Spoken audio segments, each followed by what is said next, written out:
76 by candles light. A handful of men signed their names to the fight. Everything they had, their fortunes, their lives, on a dream that a free land could arise. Muskets in the cold, the drum and the fife. They bled for a country they'd never see thrive.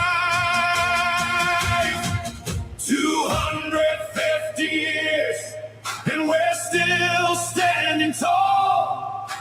Red, white, and blue flying over us all. And I'm proud, Lord, I'm proud of this ground where I stand, of the blood and the fire that built this land. Land that I love. Thank God I'm still free. 250 years and she still belongs to me. Hey! Cannon smoke rolled over Bunker Hill.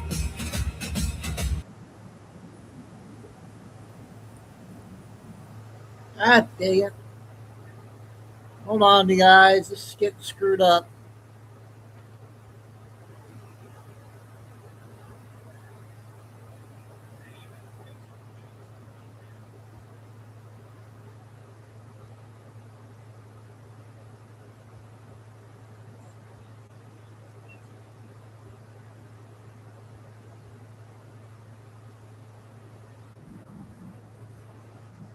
I'm going to try again.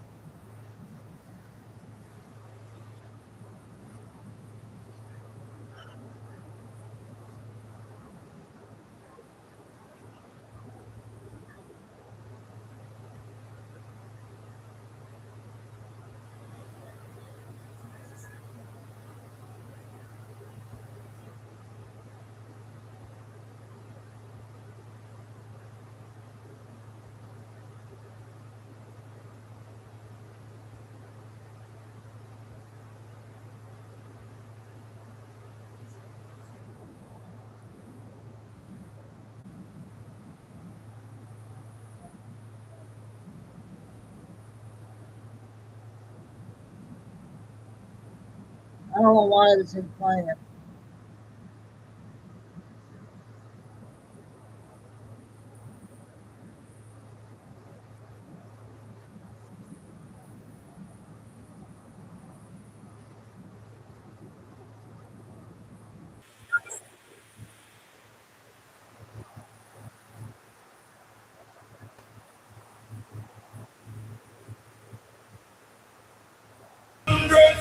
Years and we're still standing tall. Red, white, and blue flying over us all. And I'm proud, Lord, I'm proud of this ground where I stand, of the blood and the fire that built this land. Land that I love. Thank God I'm still free. 250 years and she still belongs to me. Hey! Cannon smoke rolled over Bunker Hill. Every generation paid the bill. From Normandy sand to a desert sun, they carried that flag till the fight was won. Torn and burned, but it never came down. Stitched back together and raised over town. 250 years, and we're still standing tall.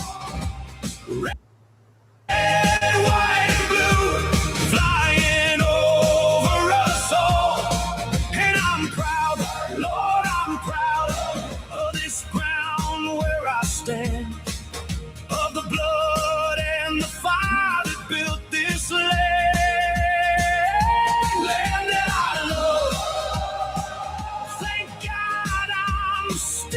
free. 250 years, and she still belongs to me. Now the drums come alive on the... Okay, we got a minute left, and we got a new name in chat, I believe. How's it going? I can't pronounce your name, but I'm trying to remember you there. I'd like to ask what state you're from. 4th of July, blue thunder roaring across the sky. The jets tear over the crowd below. Same stars those founders watched long ago. Fireworks bursting a million strong. The whole nation singing the same old song. Like the biggest sky the world has ever known. 800,000 stars, and nobody's alone. Cannons and fireworks, the flag rolling high. The eagle climbing through the 4th of July. Grandmas and soldiers, the young and the old. Hand over heart for the red, white, and gold. 250 years, and we're still standing tall. Red, white, and blue, flying over us all. And I'm proud, Lord, I'm proud of this ground where I stand. God bless the fire that built this land. Land that I love, I'll always stand for you. 250 years, and she's still shining through. Whoa! 250 years, still free, together strong, nobody left behind.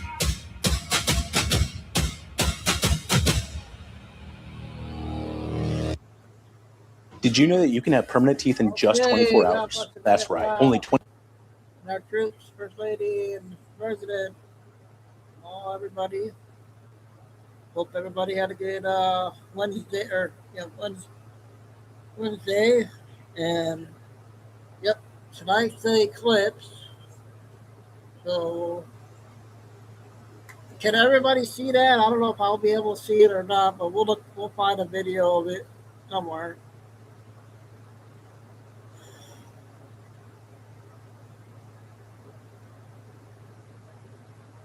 So we got new name, Carol, new name. I don't know remember that name, but so we got Nell has a guest on, so she still has to do the Wacky Wednesday. So we might get it tonight or we might get it tomorrow. But we do got an hour of Nell, a half hour Billy Bean so far. I got a lot of new ones, a lot of short, and we got some breaking news. If you guys didn't hear about the press secretary, so we're gonna go ahead and jump in and get started because we got a lot to cover. Hopefully, everybody will be in. So this will be about 6 minutes, I think.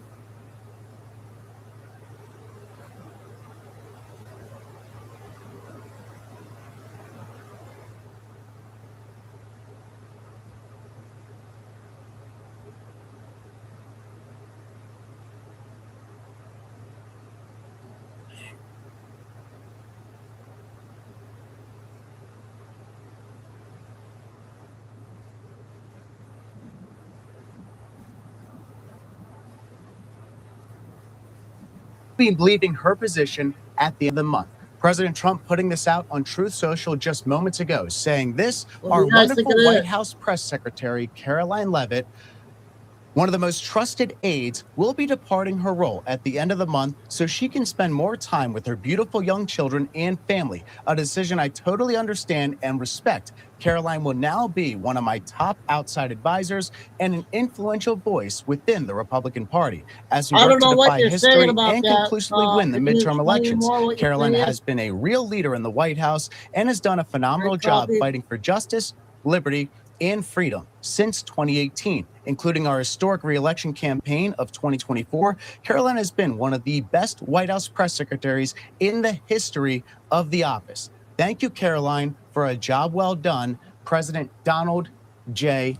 Trump. Now, this news just breaking moments ago, President Trump making that official statement on his Truth Social account. We're still trying to get more details on this, but many of you know that White House Press Secretary Caroline Leavitt did just have her second child. She has a very young family.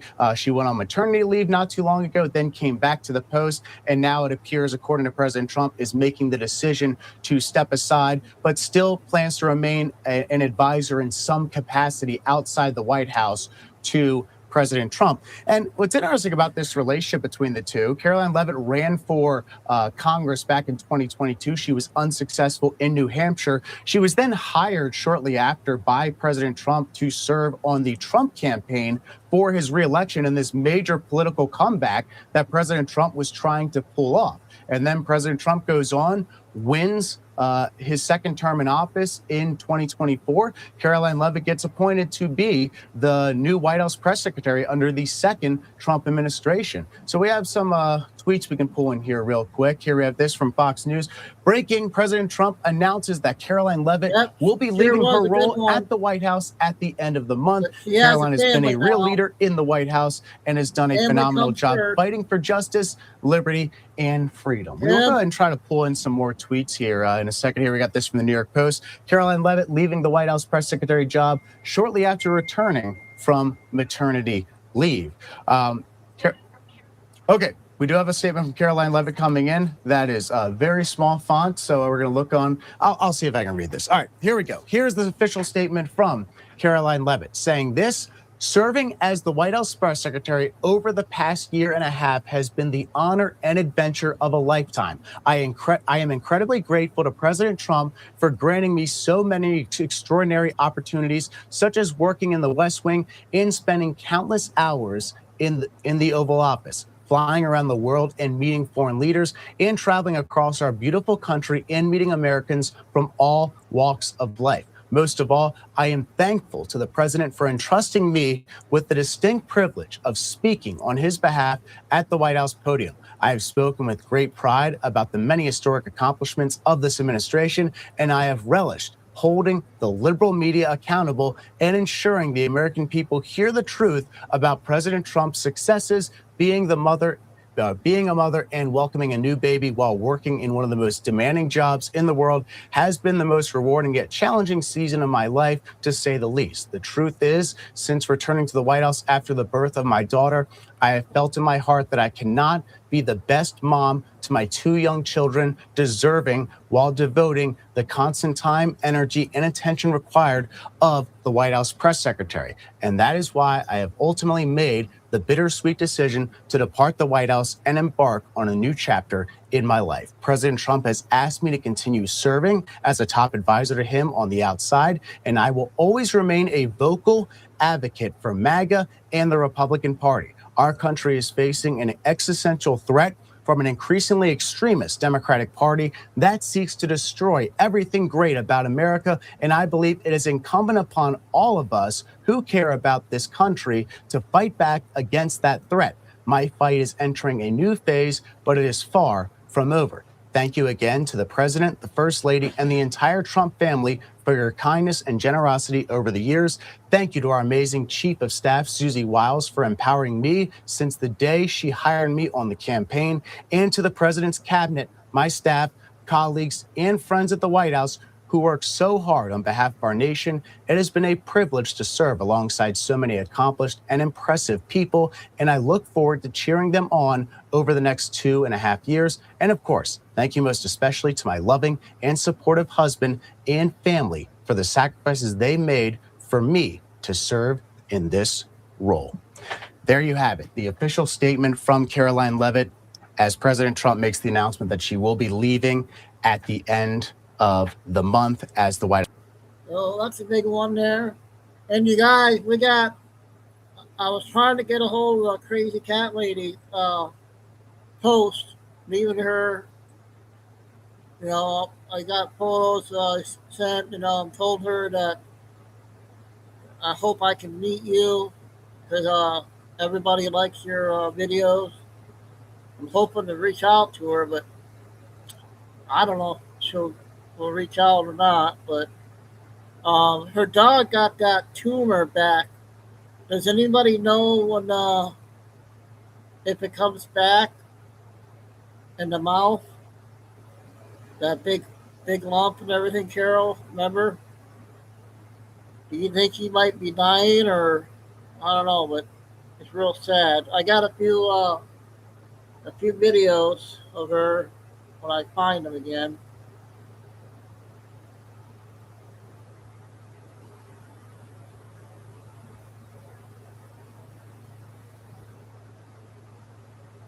Okay, we got a 6-minute clip.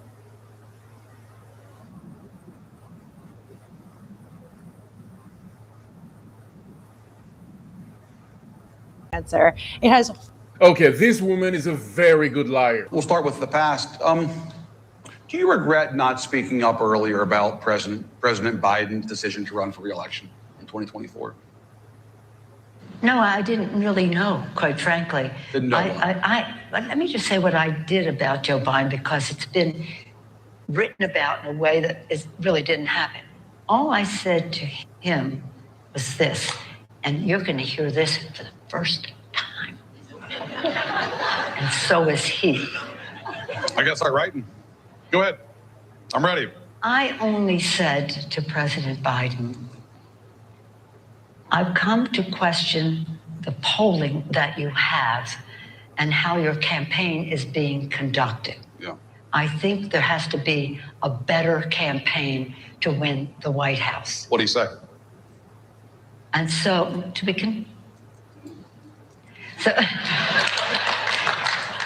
it's always a thing about women talking, you know. So, let me finish, okay?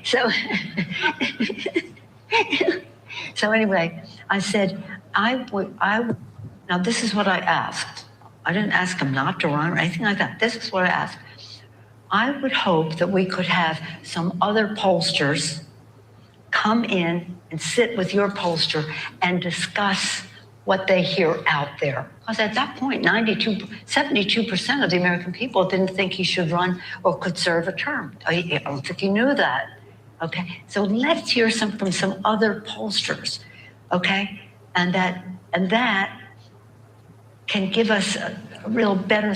I'm not a big believer in polling in terms of who's ahead in a race, but I am believing understanding what the public is thinking, because we represent them, so we have to know that. So I thought that his poll, listen to this, this is what they have to say, and I had to listen to that. But I said, that's interesting. It may be right, but it may not, because right now it ain't working.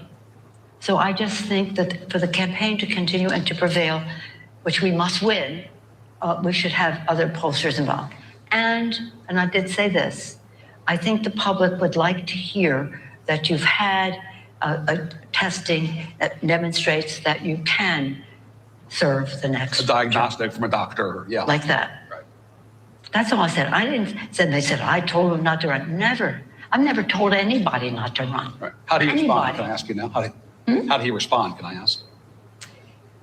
He responded, we were prayerful, you know, we're Catholic, we're prayerful, we had our rosaries and all that, and we had a lovely meeting.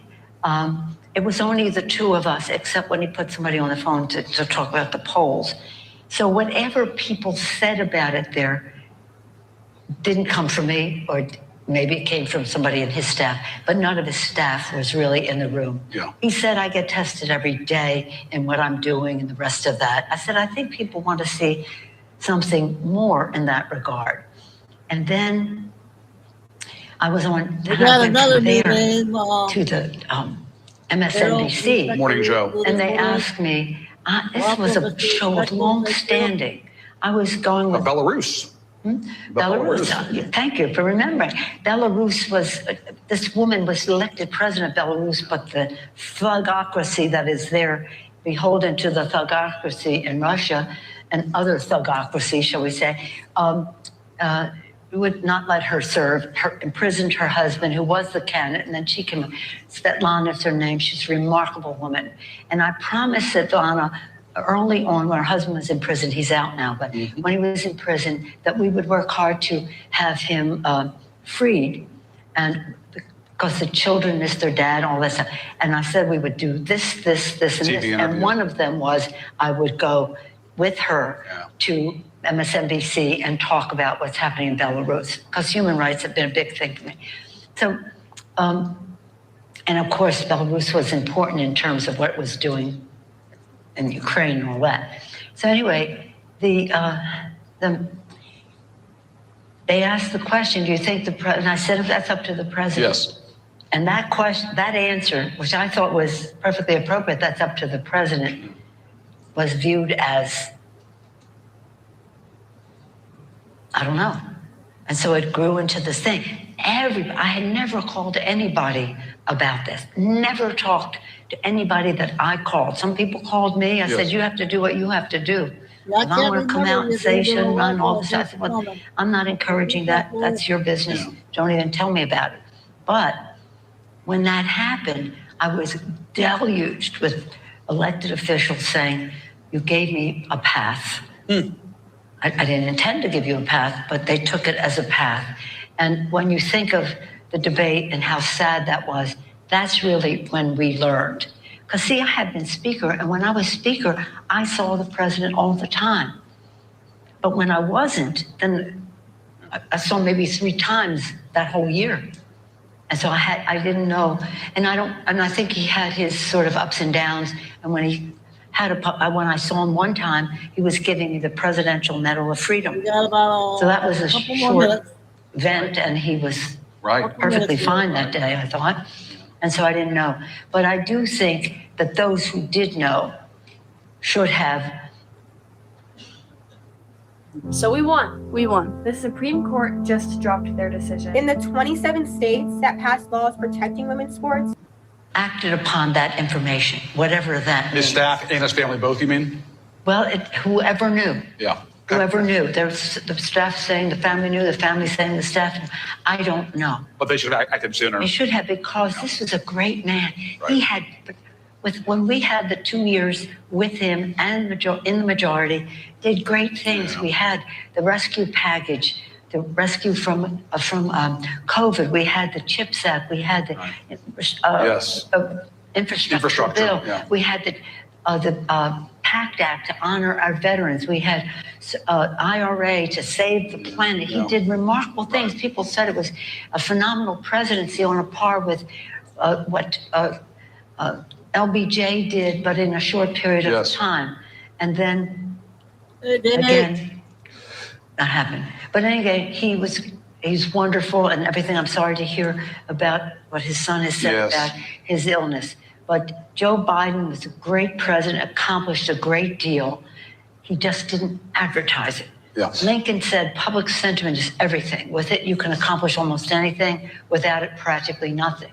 You've heard me say that. But once or twice, public sentiment to prevail, people have to know. So you have to use your bully pulpit if you're president. I said, tell people what you have done.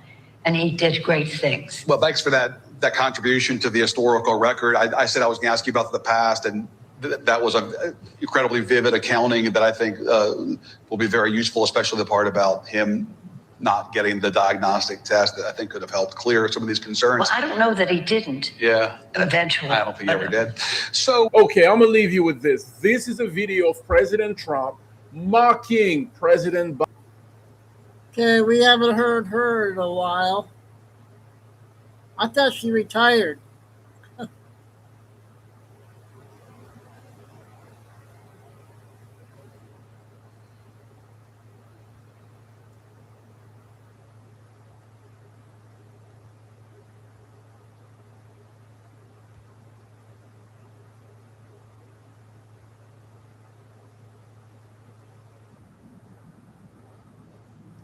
It was a 14 one. Injuries affecting spies, diplomats, military personnel, and civilians. It's commonly known as Havana syndrome. Through my reporting, I've identified at least 3 incidents beginning in 2020 involving U.S. government personnel in Northern Virginia. In some cases, the individuals were investigating directed energy weapon technology, and at least 1 incident occurred at a U.S. government facility.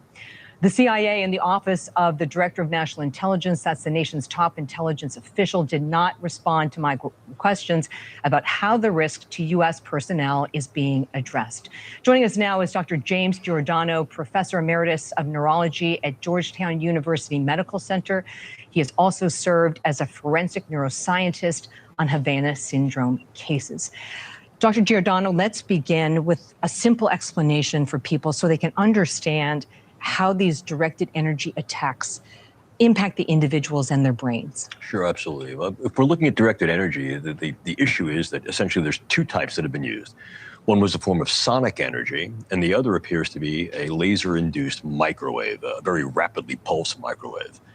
In the former situation with the ultrasound, what's essentially happening is the compression and expansion of the ultrasonic wave causes almost a bubbling effect within fluid media within the brain, within the head. So it's like a concussive effect within the brain. It is. It's almost as if what's happening is that they're getting some form of decompression sickness. The symptoms are very similar. So what's happening is these are causing bubbling and rippling, which is then disrupting not only the balance organs and hearing organs, but may also then transmit into the brain to cause something like a mini stroke. So let me take that a step further. With the initial assault, is that where the injury and the damage ends, or is it progressive? It is progressive. As we've mentioned, there are 2 types, the second type being microwaves, and the microwaves really will disrupt the network effects of the brain. Think, if you will, of putting something like a cell phone very briefly into a microwave for a second. It may seem that it's working the same, but it will never actually be the same. And in fact, its function may decrement with time. This is the same thing we're seeing with these patients. There'll be an initial set of effects that tend to worsen as various aspects of the brain and nervous system become far more disrupted, deteriorated over time. I want to talk to you about some new reporting. I've been able to identify at least 3 incidents in the Northern Virginia area in the last 5 years. I think there are in fact more, where the individuals report an initial attack with a directed energy weapon, and then there's a pause, and then there's sort of a staccato of attacks, sort of a rapid pace of attacks that follow. What does that tell you about the nature of these weapons and the damage that's being done? Well, this seems to be more of the microwave type or something along the electromagnetic frequency with it. The first attack is called a priming attack. It may get ranging, it may get certain characteristics to be able to affect the individual. And then what you get is secondary attacks, or what are sometimes called sequence or finishing attacks. And what that may then incur is an amplification of the initial effect. So what you're sort of doing is you're stirring the pot, and then you're really letting it boil. Based on your research, are you also seeing this ripple effect, not just with the brain injuries and neurological, but into something called the autonomic nervous system? So things that your body does, involuntarily, like your blood pressure and your heart rate. Yeah, what seems to be happening is with these microwave type of attacks, more and more of them are focusing on areas of the nervous system that control these automatic or autonomic functions. So what we're seeing is the initial attack may seem very, very neurological and somewhat debilitating, confusing, people off balance.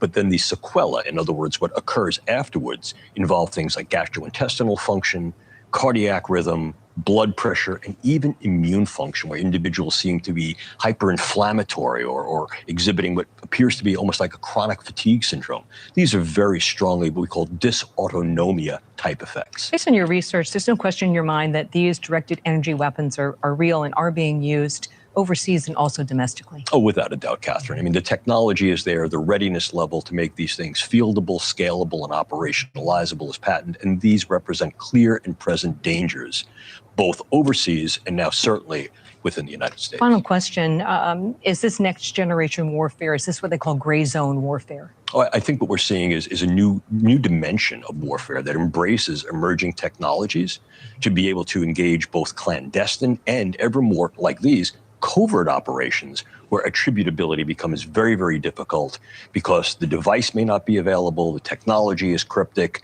and certainly what we tend to find is latent effects, making it ever more difficult. Dr. James Giordano, thank you so much for your expertise and insight this evening. I appreciate it. Thank you for having me tonight. Last year, I interviewed a directed energy attack survivor, a retired and decorated counterintelligence officer named Mike Beck. He told me that in 1996, he and his partner were on assignment in a hostile country when they discovered a dangerous technology that could be used against the United States. After Mike was attacked, he developed a Parkinson's-like syndrome. This interview may be hard to watch. A year after this home video was shot of his daughter's christening in 1995, Beck describes a directed energy weapon attack that hit him and his partner while on assignment for the U.S. government. The location remains secret. We traveled to a hostile country, and we found some pieces of gear that we only heard about. We walked in on an operation that the hostile country was doing. So you were attacked by a hostile intelligence service after you made a major find about their capabilities that they were going to use against the United States. Right. I tried every type of ED medication, Viagra or sildenafil, and Cialis or tadalafil. I know this works for some people, but I did not get reliable results. 4 out of 10. Mike Beck was later diagnosed with dementia, and he died earlier this year. He leaves behind his wife, Rita, who has been fighting the government for recognition of her late husband's injuries, as well as basic compensation. After our investigation, then Director of National Intelligence Tulsi Gabbard initiated a new review, and 2 Biden-era intelligence assessments were recalled. Those assessments said it was very unlikely a foreign adversary or novel weapon were involved. Rita Chikala joins me now. Rita, thank you for being with us. Thanks for having me. Always very tough, just with your recent death of your husband. I want to begin in 2023. I have this letter here from the National Security Agency where they acknowledge that it's more likely than not that your husband's injuries were from a directed energy attack. Did you still have trouble getting workers' comp and his assisted living payments from the government? Absolutely. We got a letter in May that said he would be able to receive these benefits. And he got very sick in June and was in the hospital and with an infection. And the doctor said, well, who takes care of him? And I said, well, I do. He said, I think you're going to need more help. I think you need to look at assisted living. So I ran around and found assisted living. It was a very nice place. It was expensive. Very expensive. Right, yeah. And the initial fee you have to pay up front. And so I emailed the Office of Workers' Compensation, and it's a special office that only deals with classified cases. So there's basically one individual that works there. And he said, I'll have to check with my supervisor. And that's in an email. And I was like, check with your supervisor. I have an approval letter for this. So what's striking to me is that at one point when we met, Workers' Comp Department of Labor was behind over $25,000 in its payments to the assisted living. And after our report, it finally got paid. But then recently you got another letter from the Department of Labor. I have it here. And this is after your husband has died. Yes. And they have denied you compensation for what amounts to lost wages. Right. And the letter has the wrong date of death. Correct. For your husband. Right. And it says that he had an injured knee. Correct. When he had a brain injury. When you saw this letter from the Department of Labor, you thought what? I was furious. It was just so unbelievable that he could mess this up. I mean, all along from the initial start in 2012, when he got classified information that it wasn't an accident, that he and his coworker had developed Parkinson's, from this traumatic brain injury.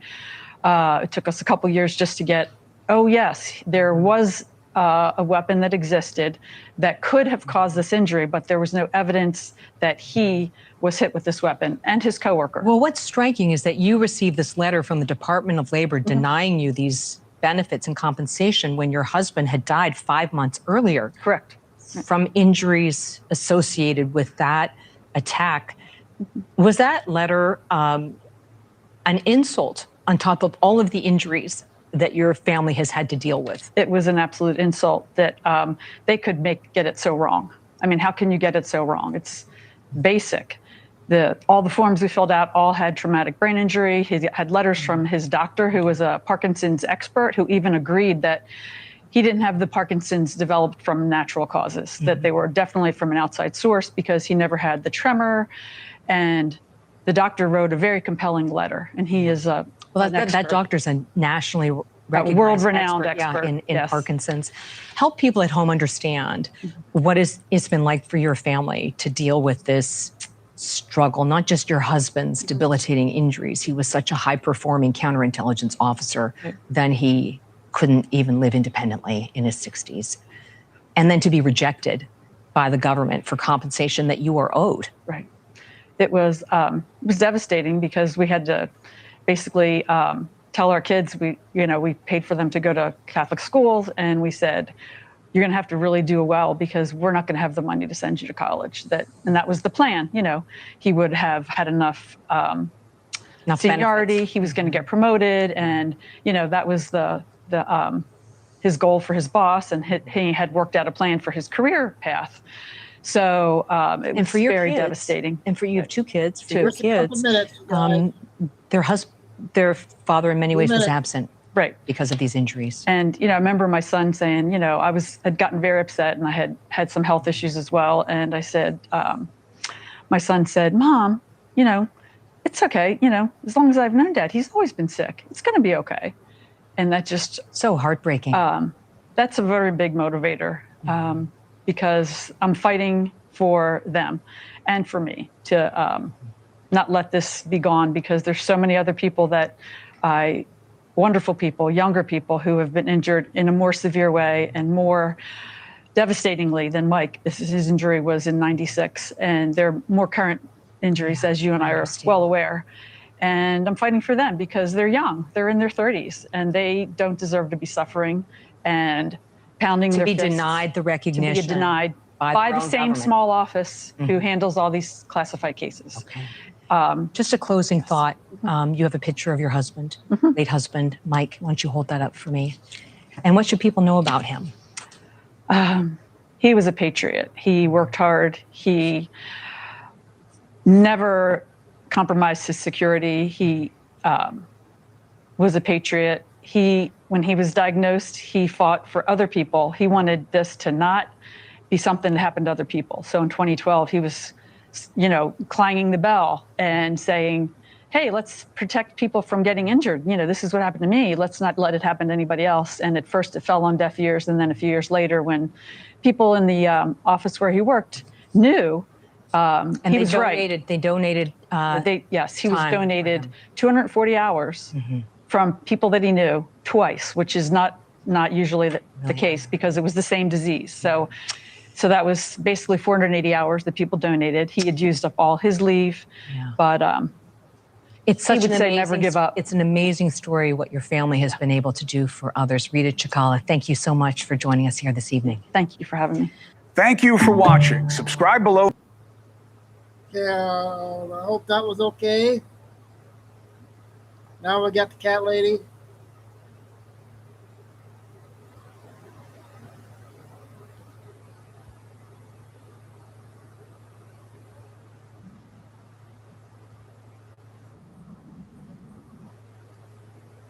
She didn't say anything about the dog yet. I guess last 24, 48 hours. Hell, I don't know. I know you saw the picture that I sent you, or the video, whatever I sent you. I can't remember. When I was outside and the guys next door were cleaning all that mess up with the house next door that nobody has been in over 2 years. The weeds are 20 foot high. It's just horrible.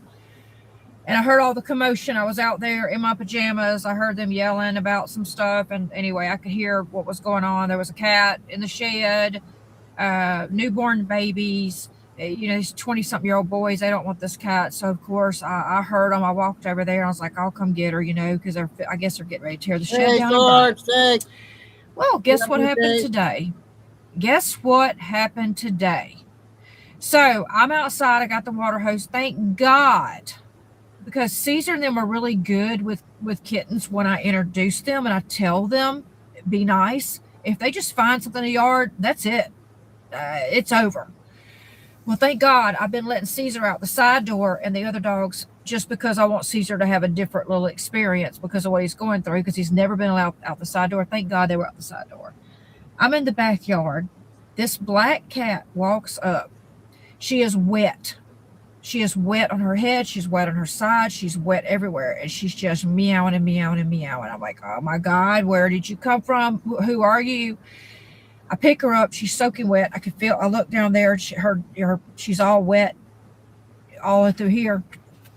And I was like, oh my God, where are they? Where are they? Where are they? And I was looking around because, I'm like, okay, she's not in the fenced area with the cat. So I don't think she had them in the fenced area, left them, jumped over the fence and came over. So I started walking around under my fig tree near the chicken coop over there under the fig tree, guys. I'm sorry. 6 little kittens. 6 newborns, still wet. One of them still had the umbilical cord on the sack thing on it. And I was like, what in the hell? Somebody had to have dumped these 2 pregnant cats. Had to have dumped them next door right before they had babies. And I've got this huge privacy fence, so a lot of people, nobody should have any idea what goes on behind my house. That's why I built the privacy fence, so I didn't want this stuff happening. I'm going to put some pictures here. Things are so horrible right now for everybody. If you can, please send cat food, because I'm fixing to have 11 kittens run around in my house to vet, 2 more mamas to vet. And please, unless you're going to be helpful, please don't comment. Please don't say, send them to a rescue, do all this stuff. I am the rescue, okay? I have reached out. You know what they told me? They got a 6-month waiting list for somebody because they can't find any fosters because all the homes are full of abandoned kittens. I went to see a customer yesterday, not a customer, a cold call. I'm sorry. I've been busting my ass. I went to see a cold call yesterday. You know what the guy tells me? That's literally 3-4 miles from my house. He said, ma'am, he goes, I went out to the dumpster and throw trash out there. He goes, in the dumpster, there was a box in the dumpster with 3 newborn kittens in the dumpster, in a box. He's like, I called animal control. He's like, they didn't want to come pick up the kittens. They act like, well, can you keep them? I said, welcome to Alabama. He's not from here. He's up from north. He said up north, they don't do their animals like that. They don't do that. He said he is stunned. He's been here just a few years. He cannot believe what goes on here in Alabama. It is absolutely horrific. If you guys can find it in your heart to send cat food, please send cat food. Please send cat food. I'm here sitting in the Walmart parking lot waiting on my $13 order to drive 20 fucking miles to deliver $600 worth of EBT groceries. So I'm doing what I can. I'm busting my ass. I'm sorry. I want to post something more fun. Oh, by the way, guys, if you don't mind, please follow and share the Michael Myers videos. I know they're corny. I know they're stupid. But you know what? I try to do something that's a little bit different that makes people smile because this world is so fucked right now. My Amazon wish list is in my bio. For all of you that have been sending food, Broomhilda, and the rest of you guys, I don't know what I would do without you. I don't.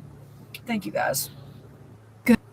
Yeah, I got a couple other ones. I got to find them, but I'm going to got short clips share. And I got Captain Kyle 17-minute one that he did also today, followed by Billy Dean coming up shortly. And we got the Wire Station too. Much more. She's been getting out a lot of videos. Month of August. But I want to go back to the beginning of this year when I talked about some other connections and celestial events that happened. Because since last year, I've had this huge feeling that something is going to happen on 9/11, which is the Feast of Trumpets this year. Now, I've talked about how there was a blood moon on April the 14th of 32 AD, which was on Passover. Then a year later, on April the 3rd of 33 AD, there was another blood moon on Passover, pointing to a 1-year warning. And we know that the death, burial, and resurrection happened around this date. So if there was a year warning given for his death, burial, and resurrection, will there be a year warning for our resurrection? Now, this is the wild part. If you think of this in terms of a year warning, If you subtract the days between April the 14th and April the 3rd, it's 12 days. Now, if you're a watchman, you know that September the 23rd was such a significant date last year because it was the Feast of Trumpets and everybody was looking at this particular date.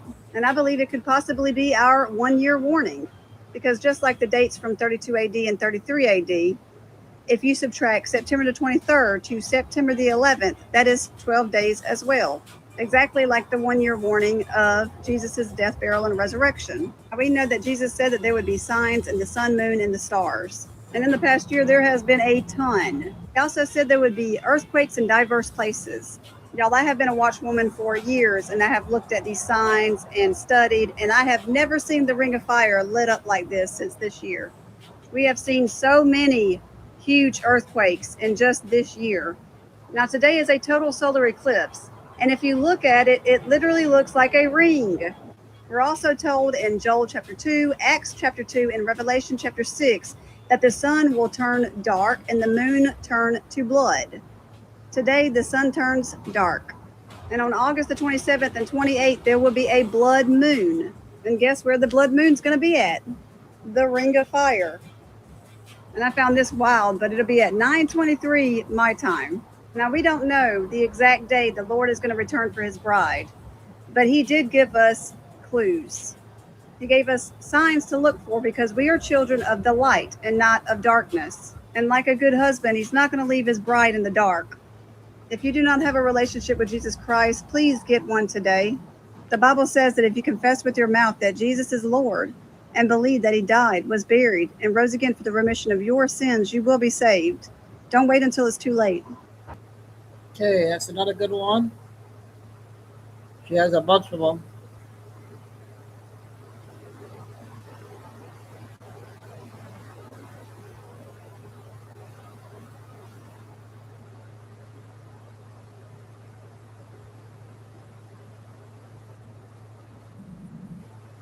What do you guys think of this one here?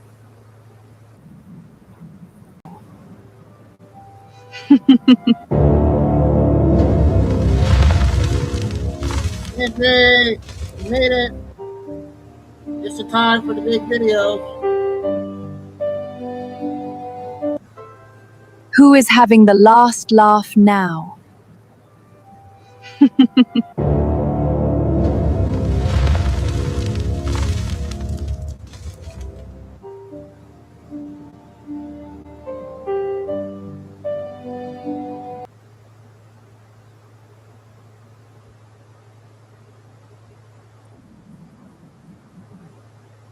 Other lady, new lady on TikTok.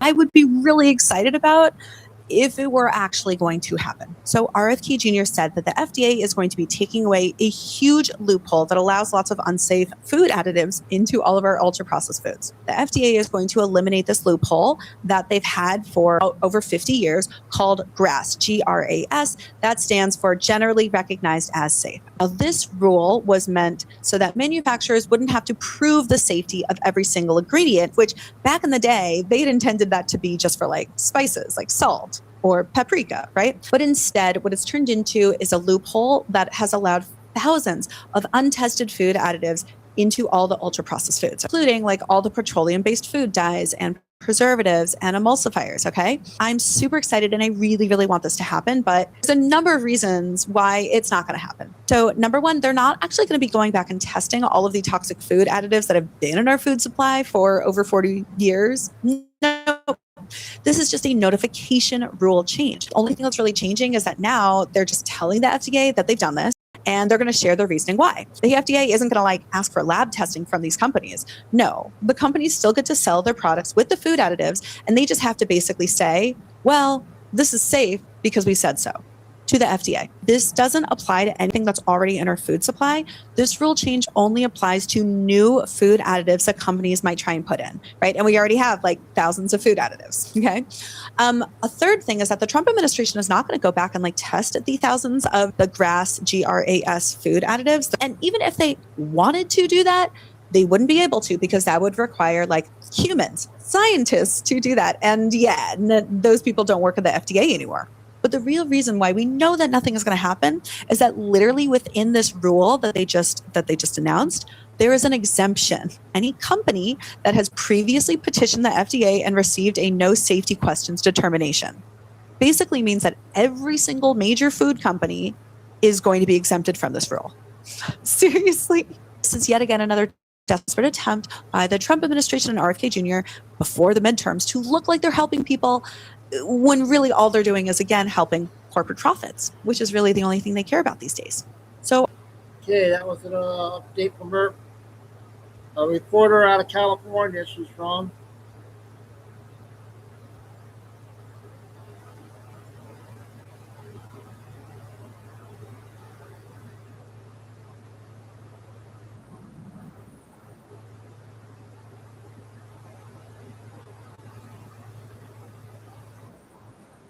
These 7 years.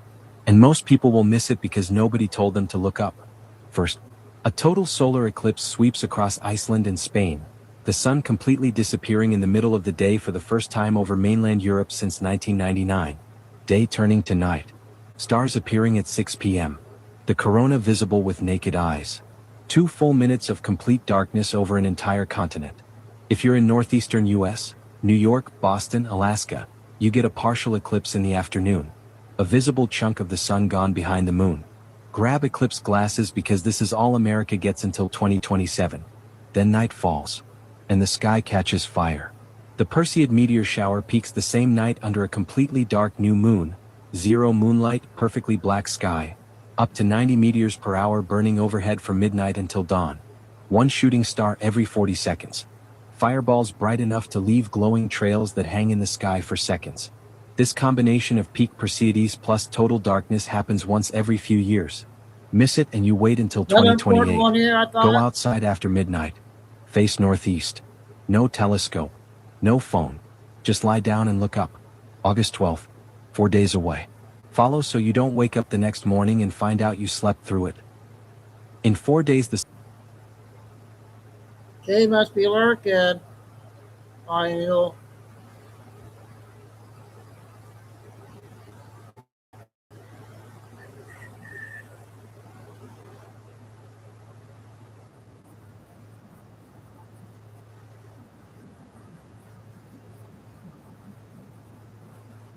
Completely avoid these problems. Breaking news in batshit because Britain, where there is drought all about, water nowhere and not a single drop to drink. There are now drought restrictions in place for nearly all of the UK, and that must be due to climate change. I mean, it's not due to the fact that we're covering farmland with solar panels, making our landscape totally more reflective and hotter. Oh no, it's not that.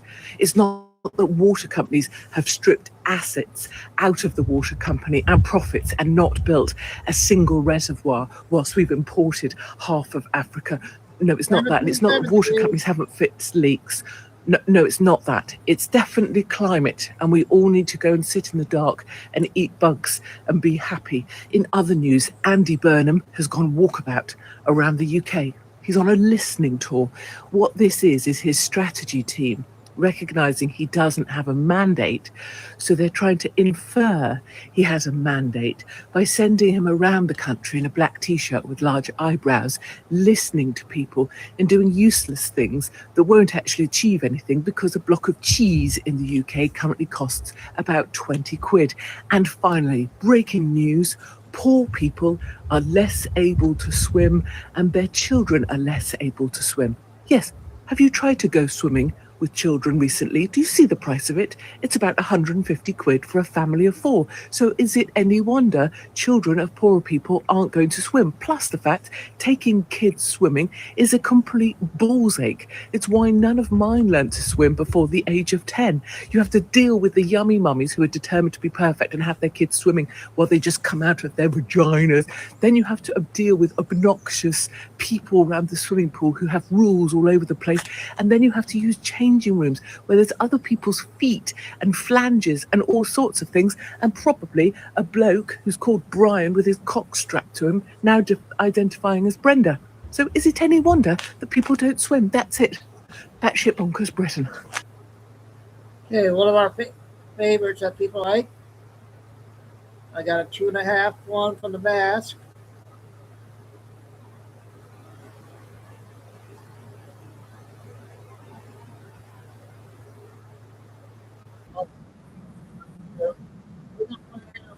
Play him.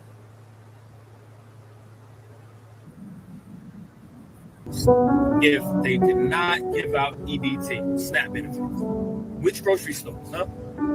The smaller ones or the bigger ones like Walmart? Because Walmart is going to survive, right? Y'all forgot what COVID did to the small business? See, a couple of businesses still survived COVID, and smaller grocery stores were one of those businesses. Now, in order for a complete takeover, and in order for everyone to have the same kind of food with the same shit in it, we got to get rid of these smaller stores that are ordering from these other places other than Walmart. Now, it's already facts about what's going inside of some of this food and what stores has this food with certain shit going inside of it. Now, the stores that don't have that kind of food, that order from smaller vendors, different vendors, are smaller grocery stores. Let me ask you guys a question. All right, so I got a couple other ones there. I can't find them. I got this one guy that does the prayer with that cowboy hat. 5 minutes on him, and then we'll do Captain Kyle.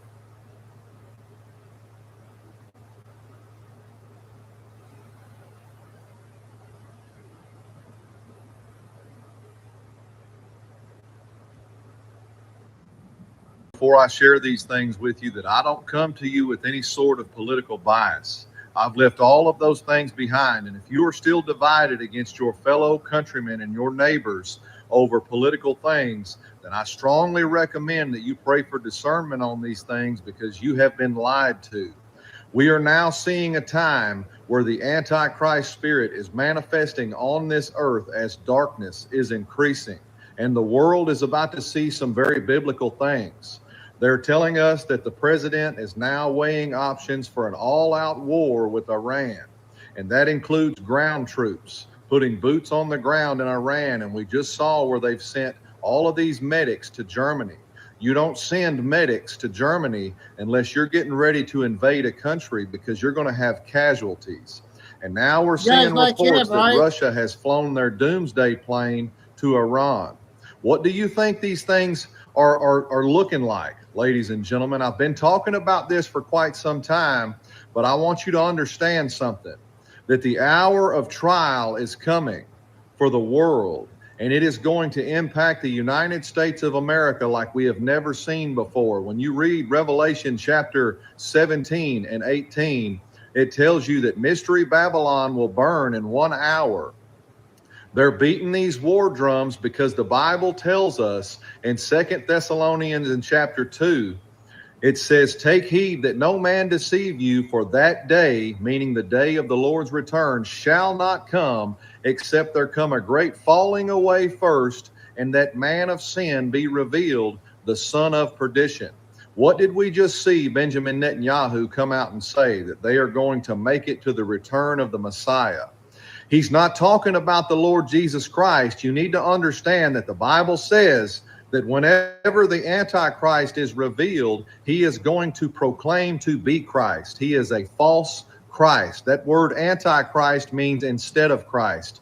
These people that run the nation of Israel, they are Ashkenazi Jews. They study the Talmud, which is an Antichrist text. This book literally says that they deny the Lord Jesus Christ, and they believe that he is burning in hell in his own excrement. That is what we're looking at in this generation. While they're saying that their Messiah is here, they're not.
They must have took me down without warning me. Do you guys see me now, or is it just a video? It was right at the end of the video, Flying Eagle. It was almost over. Do I got to restream it? I hope I don't have to restream.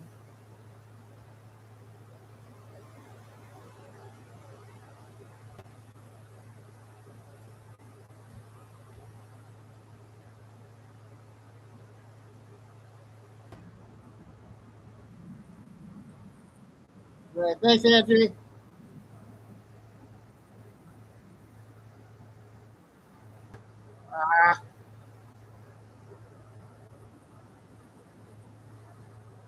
Is our own individual storm. Yeah, we're collectively in a storm and so on and so forth, but we have our own individual storms that each and every one of us are going through. And it's geared directly for you. It's not for someone else. My storm is not your storm, and so on and so forth, because its whole purpose is to change me. It's my journey along with your journey. We're all going to the same place, but how we all get there is not the same path. We may be on the same train experiencing different events and different outcomes and so on and so forth, but it's geared specifically for you, for your development and for your growth and for your overall prosperity. And I don't mean prosperity in money, but I mean prosperity in the truth and the knowledge and the experience of this life that we're all in right now. And it is very important to stay positive because there's so much chaos that's all around. Hang on a second. This is getting... I got a yellow mark on my...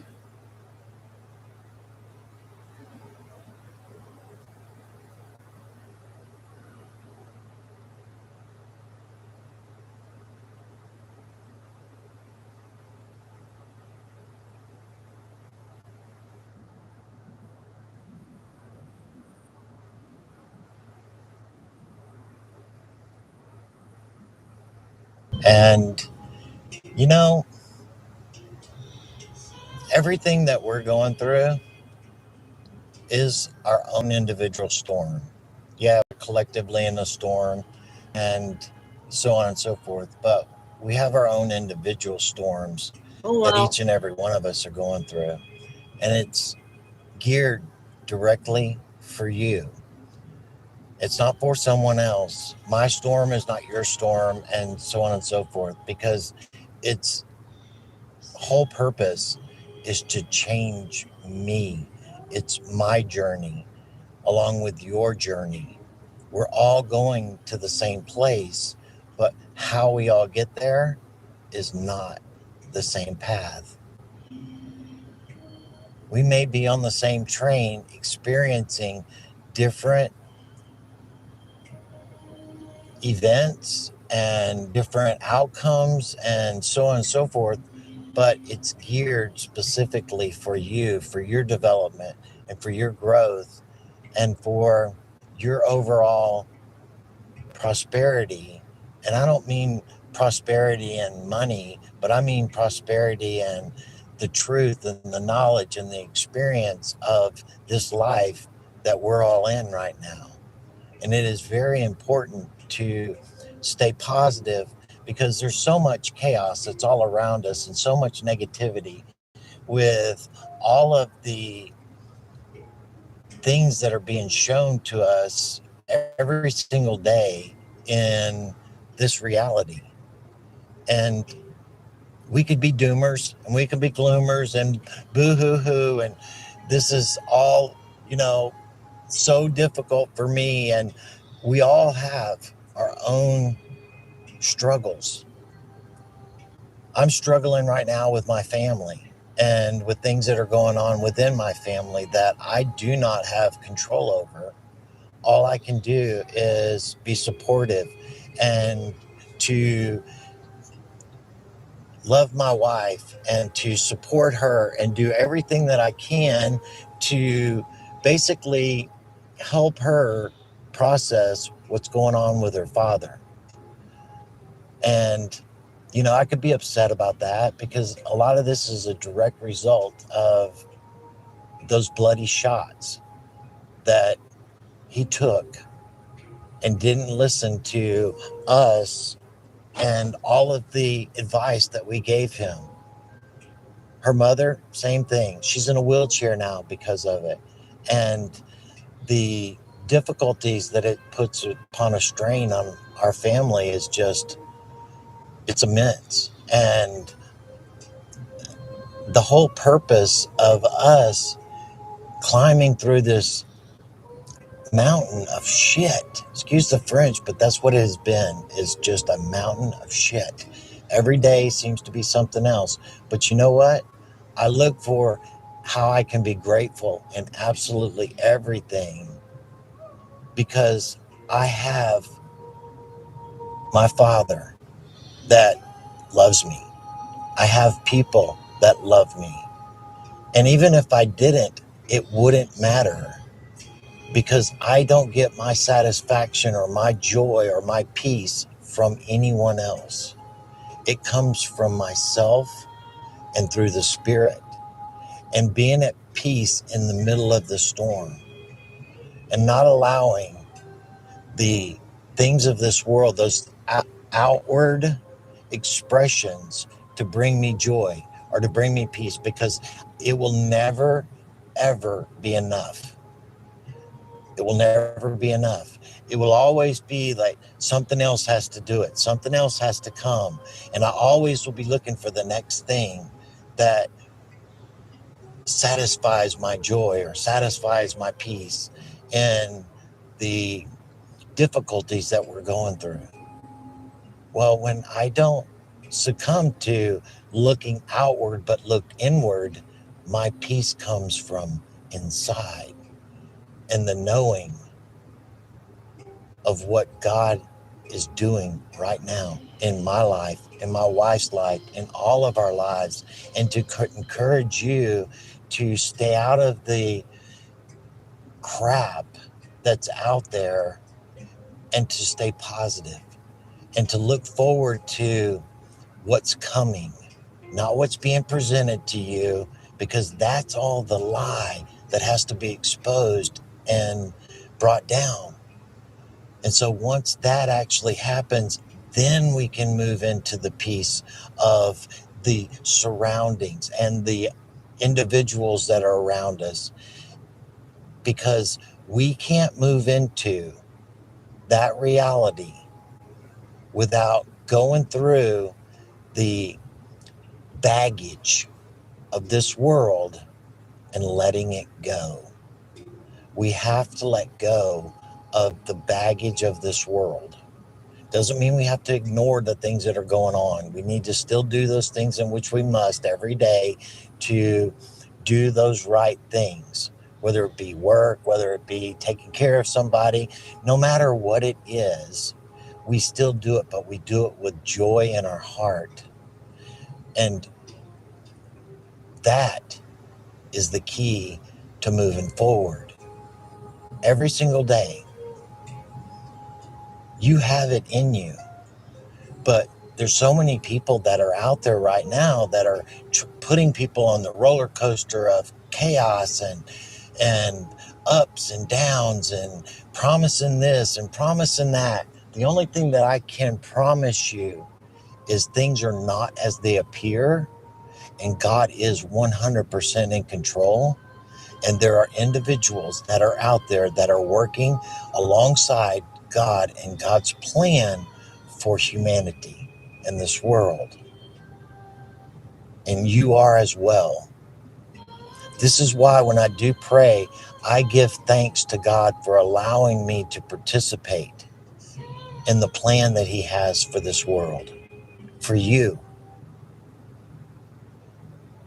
I know that no matter what happens here with my father in this situation, it's okay, because that was God's plan. That was his plan. That was his journey that he was on. Now, I don't want for him to pass right now.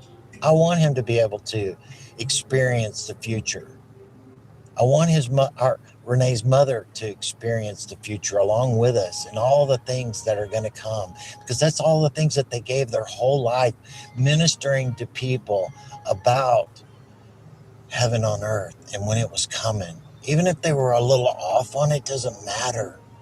It was that they gave their whole lives ministering to people on just that. 40 years he gave his life to their church, his church, which still operates today. Even though he stepped down as the senior pastor, it's all him. My father-in-law was a great man, and it's hard for me to see him in the condition that he's in right now.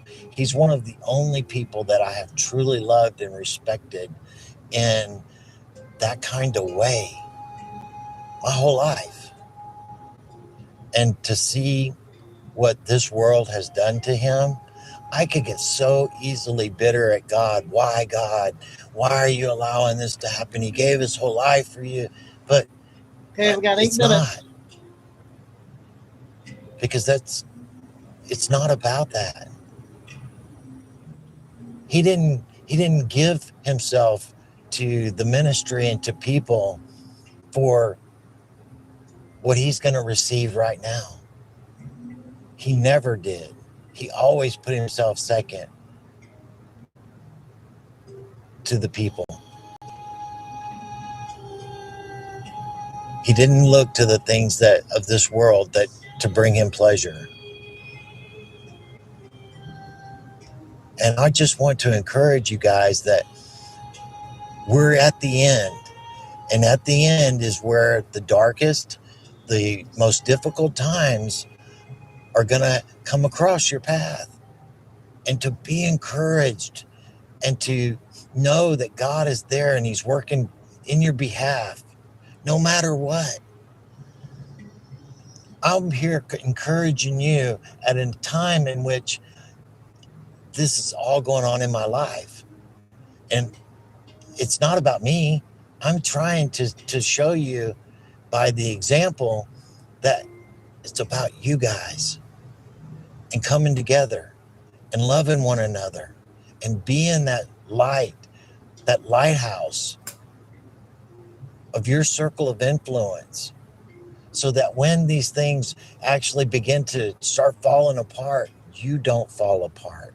You walk in peace and you walk in love and you walk in joy and stability and strength, and be grounded, and they will gravitate towards you, wanting to know, what are you doing that gives you this kind of peace?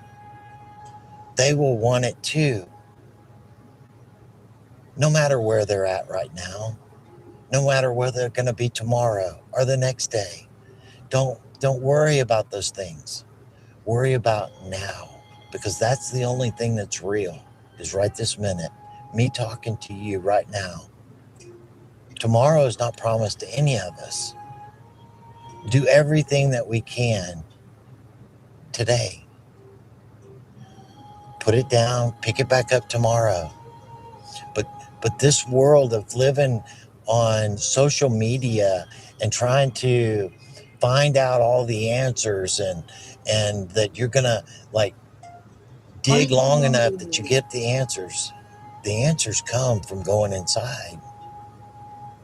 The Spirit has all the answers already. Anything you could ever ask. But you have to still yourself enough to be able to hear and not let the distractions of this world be louder than the Spirit inside of you. God loves you, and we love you here. And you know, I didn't know what I was going to talk about originally a couple days ago because I've been struggling with, speaking, because this is a time in which our own discernment has to be what leads us into our own development. And I could continually take you by the hand each and every day and walk you through the things that are going on around the world. But I've already talked to you about all these things so many times. And it's about you going inside and shutting off the internet, shutting off the cell phone, and getting peace from within. And the answers that you are asking, the answers that you want to know will begin to come. But you have to have patience with that process. You have to still your heart, still your mind, and That's your shut off opinion, that Multi. We play the whole voice thing. that's Some always people like going it. off in your head. Learn to turn the volume down and turn it off, because your voice in your head is the loudest voice. It's always talking to you. Blah, blah, blah, words. And you have to shut it off. One of the things that we always wanted to do here on this channel is to encourage people through all of the crap and all of the noise and all of the shit flinging back and forth between everyone else. And God's exposing people. God's continually exposing people. I'm not the person that is attacking other people. I'm not going after so-and-so. And it's not what God ever intended for me on this channel. And one of the things that really encouraged me the other day was somebody had written in the chat, and Kelly shared it with me, and I'm going to read it to you because it really brought joy to my heart, because that's exactly the intent, was to help each other make it through the crap that we're all going through. Because all of the big stuff, Trump and the military and the plan and God, that's all the big heavy work is all being done. 2 minutes. We have to worry about our own individual walk and our own individual things in which we must do. And the most important is to love one another and encourage each other every single day. And I'm going to read it to you real quick. It says, "Hi, I'm new to this group. I haven't posted before now because I wanted to feel the channel's vibes. There are so many channels that are constantly infighting, totally negative, and this channel is a breath of fresh air.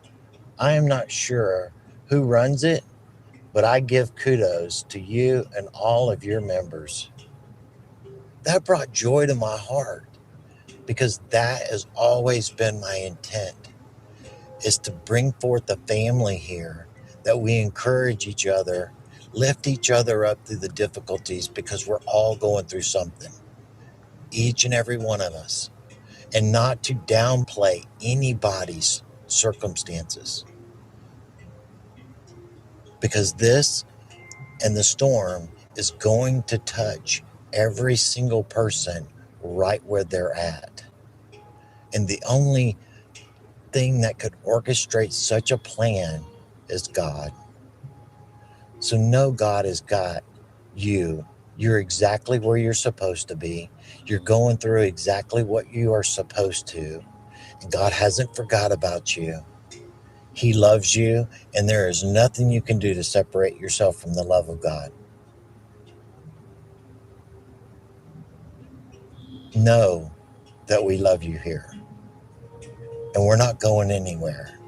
And we're always going to be here to post information, post news, but this doom and gloom and all this, their fault, her fault, and evil, and nope.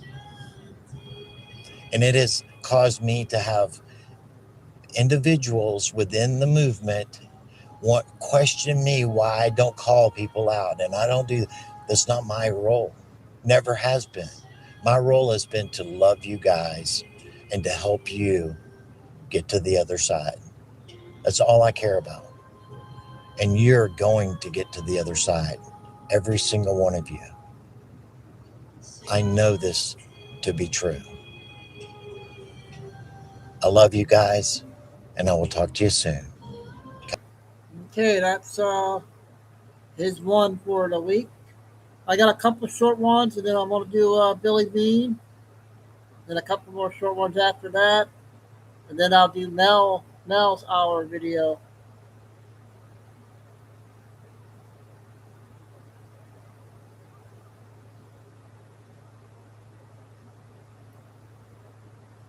Let's do this one real quick.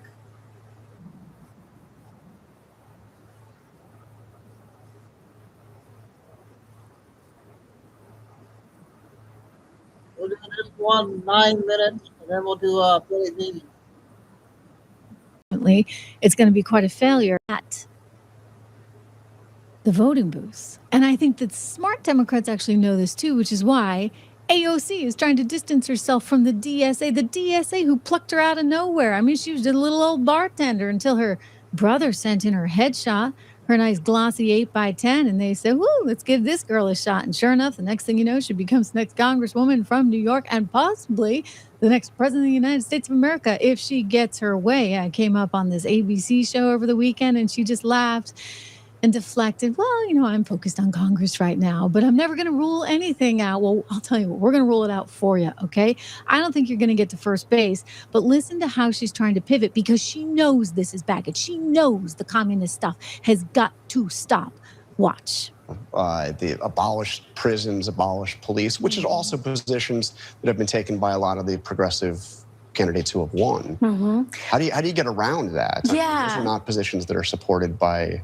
Right. I mean, I think that a lot of these races, even right now, they'll have a tendency to be nationalized. Yeah. But these races ultimately are local, and all politics are local. My understanding is that Francesca Hong has made clear her present stances to her electorate. Yeah, she's moved away from a lot right, of that. She's moved away from it. And I have a local city councilman that has this saying, woke one was crazy. Woke one was crazy. Okay, that's and I think... Oh, you see what I'm saying? She's trying to pivot. She's trying to do this little pirouette, just dance her way. You know, all those merengue lessons really paying off there for AOC. She's going to twirl her way right over to the center of the stage from far left. Except we've got all the tape of all the dances way over there on the far left, not to mention some questionable accounting associated with the merengue and salsa dancing lessons that we've talked about in the past. Anyway, she's trying to wiggle her way back into the middle because she's got bigger aspirations. She wants to go on to do bigger things, and she knows this is going to be like a noose around her neck. Oh, she doesn't need this. All this communist BS and defund the police and let's celebrate with Hamas the day after October 7th. This is going to be a problem for one Ms. Alexandria Ocasio-Cortez, who can't speak Spanish. Sandy from Greece. Here she is trying to explain the difference between socialism and the DSA versus communism. Oh, this is good. But by the way, just a quick definitional thing. What, in your mind, is the difference between socialism and communism? I think, to me, the fundamental differences, I mean, there's many. Yeah. One prevailing one is democracy. And I believe that democratic socialists are fundamentally pro-democracy. And we believe in the ballot box. We believe in respecting the outcomes of elections and governing democratically, and ensuring that the ideas and policies that are implemented are won through popular vote and popular opinion. And so I think that's why so much of what we focus on is also making sure that we are providing for the majority of Americans, guaranteeing health care, raising wages, strengthening the right to a union. And I think that that's at its core what we're about. Are you still a member of Democratic Socialists of America? Of the New York City chapter. The New York City chapter, not the national. No. And what's the difference? So every DSA chapter is formed locally. Yeah. And so the New York City DSA chapter, those are folks that you know. It's kind of like your local union chapter. Yeah. And yeah. So, because I know there was that strange moment in 2024 when the national chapter took away your endorsement. Yes. But I was looking through the DSA program, and this is the national program. I'm sure you've seen the document. It was adopted just a few months ago. But some of the positions here: defund the Department of Defense, close overseas military bases, abolish the police and prison system, grant amnesty to all immigrants in the U.S., replace the Supreme Court and executive judiciary with a chosen by lower to Congress, abolish the Senate, public ownership of corporations and essential industries. I mean, those are some positions that you're going to be hearing a lot about this fall from Republicans. And I think we're also going to be hearing a lot about Donald Trump's commitment to getting us into a reckless war in Iran, his collaboration with big companies to make sure that everything from groceries to rent stay sky high. And I think that people are less interested in these academic debates, and they're more interested in how we're going to bring their bills down and make sure that they can afford to see a doctor. But do you see, I mean, are those positions you support?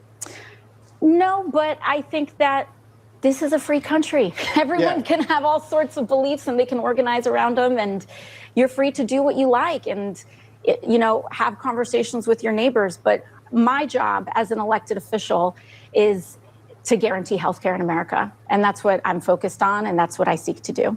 And what do you say to the moderate Democrats who say, first of all, that they are capitalists and that those positions are going to doom the Democratic Party? Because again, they're not positions that are supported. Yeah, I mean, of course, they're free to have their 3 minutes economic identity as they like, and in terms of dooming the party, the idea that there's a diversity of thought in America among everyday voting people is a fundamental fact of our country. I don't think that we should be worried about what somebody somewhere believes. I think we should be focused on what our plan to improve people's lives are. Introducing Clip B. Whatever you can picture, you can generate. Want something wild like... Wow. Okay, so she's just a little bit of a train wreck, right? Can we call it for what it is? A little bit of a train wreck. And I think the reporter should have gone a little bit harder after her. You can't just sit there and say, oh, this is economic diversity. Defund the police? That's economic diversity? Have open borders? This is economic diversity? No, these are really radical ideas. Radical ideas. And if you're not willing to call that out, you can't have your cake and eat it too, okay, chica? You can't. It's either you're a Democrat or you're a socialist. But see, she always was a socialist, right? She was hand-selected by the DSA, the Democrat Socialists of America, brought to you by China. She was selected by them from the 8x10 glossy out of 10,000 candidates. That was one heck of an audition, let me tell you. The bartending gig that was getting old, suddenly she becomes a politician, and now she's got to answer questions like that. Oh, I mean, we don't even have to get into the Munich Security Conference. That was one big abomination after another, remember? She couldn't explain the whole Palestinian-Israel conflict. I mean, it's getting a little too tough for Alexandria Ocasio-Cortez. She was an economics major at Boston University. You'd think she'd have a little bit better of an understanding of supply versus demand and the supply-demand equation, maybe a little Econ 101, but nope. She is a Democrat socialist. She's one of the original ones. And now she can't answer for this stuff because it's gotten that crazy with Francesca Hong out there in Wisconsin wanting to make sure she abolishes the police, she abolishes prisons, and she creates open borders where everybody can vote. And of course, all the free grocery stores you can get. and we're going to tax everybody to death. I mean, this is the thinking here. And, you know, I think that the common sense Democrats, of which increasingly, I guess Alexandria Ocasio-Cortez is going to be forced into that group because she wants to have bigger political aspirations. She's talking about running for president. So she's going to actually have to go on to be a mature member of the party, which means she must recognize that this is disaster, like on steroids.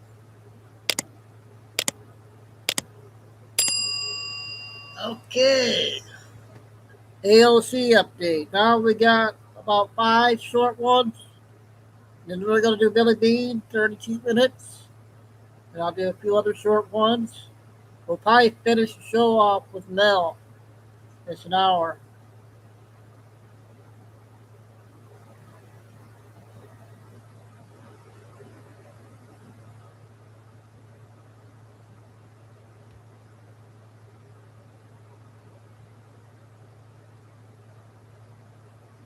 A minute and a half. This one's Florida news. Flying Eagle.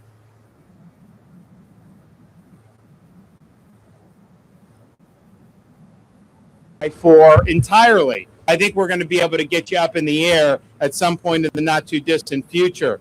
SunTrax is a one-of-a-kind 775-acre research and testing facility here in Polk County, which I mentioned was, you know, primarily designed for traffic issues and other things.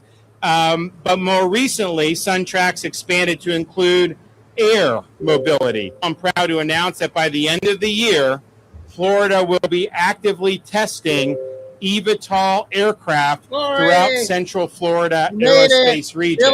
That means these things are going to be lifting off. They don't need a runway. They're going to lift off, and they're going to fly, and they're going to land. And they're going to be able to bring people to different places and then come back. These happen to be electric powered, which is very quiet. And so you can take these and drop them into like a major city without having a disruption like you would with a helicopter, because a helicopter, very loud, going very fast. But how would this impact Florida? Well, I think the one place people would say where if you had air taxis going habitually, you go Tampa, Orlando, and you can avoid I-4 entirely. Well, that was a short one. Florida news. Kay must have been working today.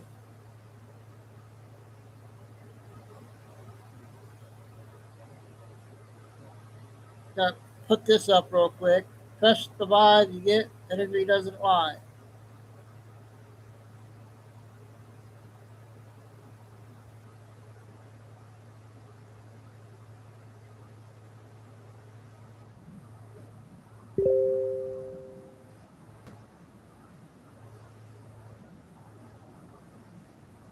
$60 seconds. 5 minutes. Go ahead, channel.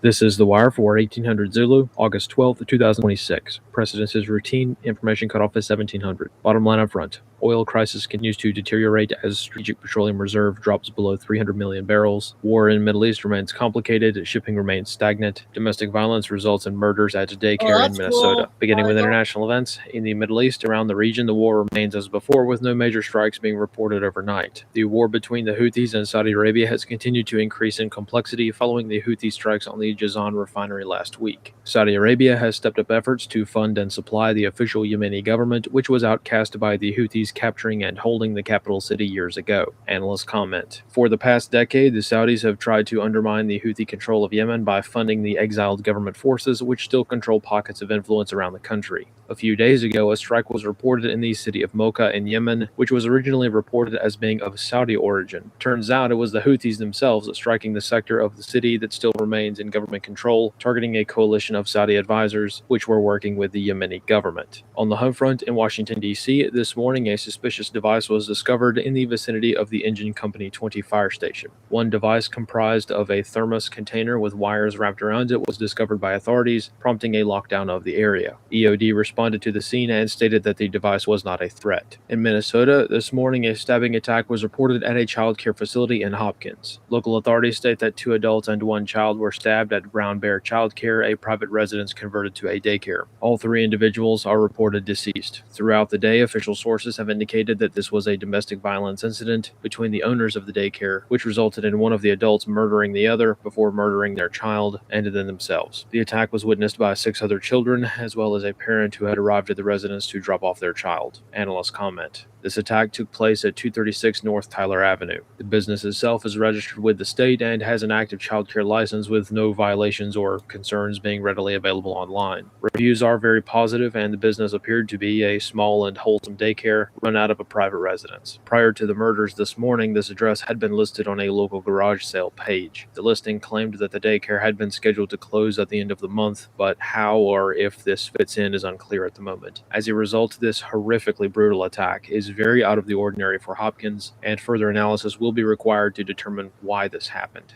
Analyst comments for this wire. Concerning the impact of the Gulf War on global energy markets, the situation is still desperate. Oil transits through Hormuz are very minimal, with the Navcent-run reporting sources no longer publicly disclosing all of the Iranian strikes on tanker vessels. Many observers visually seeing a burning hull on the horizon or crude oil washing ashore is about as confirmed as it can get, and over the past few weeks, several strikes have taken place that have not been reported by the UK MTO. In terms of what this is doing to the oil markets, Hormuz is back to very minimal oil flows. The constant Houthi targeting down in the Red Sea region has also resulted in the Saudis cutting production at many oil terminals and processing facilities, and the Omanis are quietly trying to export more oil from their terminals, which bypass the strait, efforts which get derailed when a tanker gets struck by a drone or a cruise missile. Where we go from here is hard to say, but the situation has been slow to develop. If a person is watching a car crash in slow motion and it takes 6 months for the impact, people get bored. This appears to be what's happened as this war has dragged on for almost half a year. This has resulted in complacency, even though the overall situation is incredibly serious. The United States has continued to drain the Strategic Petroleum Reserve at breakneck pace, to the point that we are approaching the physical limits of how much oil can be withdrawn from storage. This oil is not really being processed within the United States, but rather sold on the international market so as to keep the price of oil artificially low globally. Last week, the SPR dropped to 298.7 million barrels of oil in storage all total. This is the first time that the SPR has dipped this low since the 1980s, when the demand was 20 to 30% lower than it is today. More broadly, this is also a major milestone in terms of how close we're getting to tank bottom. There is debate regarding how low the SPR can be drawn down.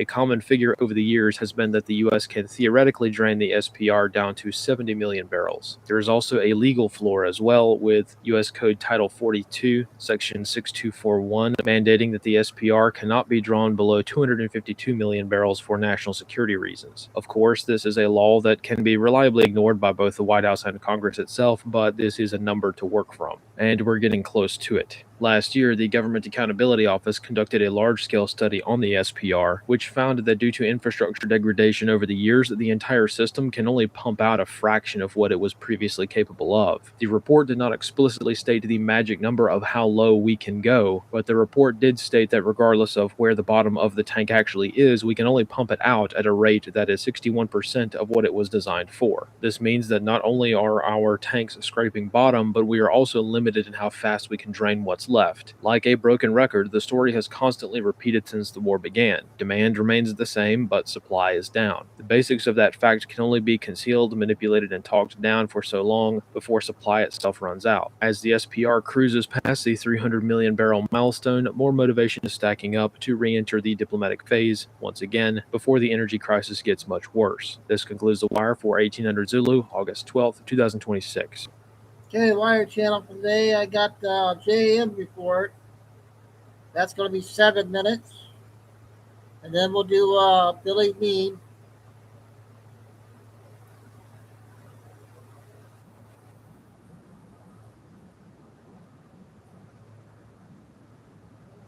When you picture the future of work, what do you see? We see Keisha. After I sold my salon, I got an opportunity to interview with JP Morgan Chase. The fifth, the pardon, and the Nuremberg 2.0 reckoning. Hello, Patriots. The walls are closing in, not on us, but on them. What we are witnessing is not a series of disconnected events, it is a convergence. The same forces that hid the truth about JFK, about Epstein, about the financial system are now being forced to answer for the greatest medical fraud in human history. The fifth, the pardon, the Nuremberg 2.0 reckoning. It is all connected, and it is all now accelerating. A world with no God is no world at all. Before we dive into the machinery of justice, let us ground ourselves in what matters most. A world with no God is no world at all. Not as a platitude, but rather as a foundational truth. The battle we are fighting is not political, it is spiritual. The forces that sought to control humanity through fear, through lies, through biological and financial warfare, they understood one thing clearly. If you remove God from the equation, you can replace him with the state. But they failed, because there is a ray of God in every heart, even the ones that have been darkened by power, by greed, by the illusion of control. That ray cannot be extinguished. It can only be suppressed, and suppression always has an expiration date. The lab leak wasn't a theory, it was a truth waiting for the right moment, and that moment has arrived. For years, the narrative was fixed. Natural origin, zoonotic spillover. Any scientist who questioned the orthodoxy was silenced, deplatformed, or defunded. But the truth does not expire. It waits. The lab leak wasn't a theory, it was a truth waiting for the right moment. And that moment is now. The evidence is irrefutable. The gain of function research, the US taxpayer funding, the deliberate cover-up, all of it is being exposed now for you, for the world to see in real time. The architects of the lie are running out of places to hide. The Fauci hearings, accountability now begins. The mantra has been shattered, trust the science. For years, it was used to silence dissent, to enforce compliance, to weaponize fear against a frightened public. But science does not demand trust, it demands evidence. And the evidence is damning. Dr. Anthony Fauci, the face of the COVID narrative, pleaded the fifth, not because he had nothing to say, but because the truth would have been a confession. You do not plead the fifth if you are innocent. You plead the fifth when the truth would destroy everything you have built. Fauci is not the only one.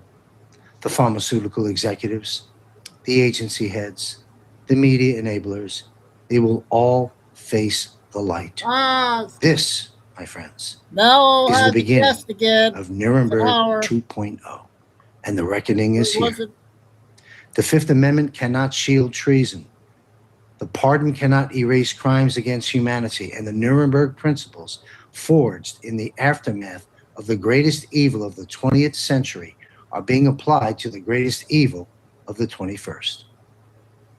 The same legal architecture that convicted Nazi war criminals is being dusted off and aimed at the architects of the COVID fraud, not as a metaphor, as a prediction. Your role? Share, amplify, and witness. The mainstream media will try to bury this. They will frame Fauci's silence as advice of counsel, not confession. They will shift the narrative to anything but the truth. Do not let them. Share the testimony, amplify the truth, and witness the accountability. The truth behind COVID is finally revealing itself, and the same people who tried to hide it are now scrambling to distance themselves from the wreckage. This is how we win. Fauci pleaded the fifth because the truth would have been a confession. That silence speaks louder than any testimony ever could. Share this far and wide. The world needs. Okay, Jan report. We got Billy coming up. And we'll do a few shorts after and then finish off.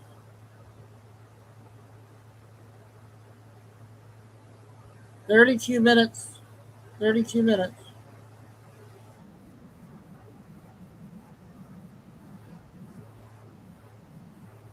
(2026) time in Texas, about 12 noon.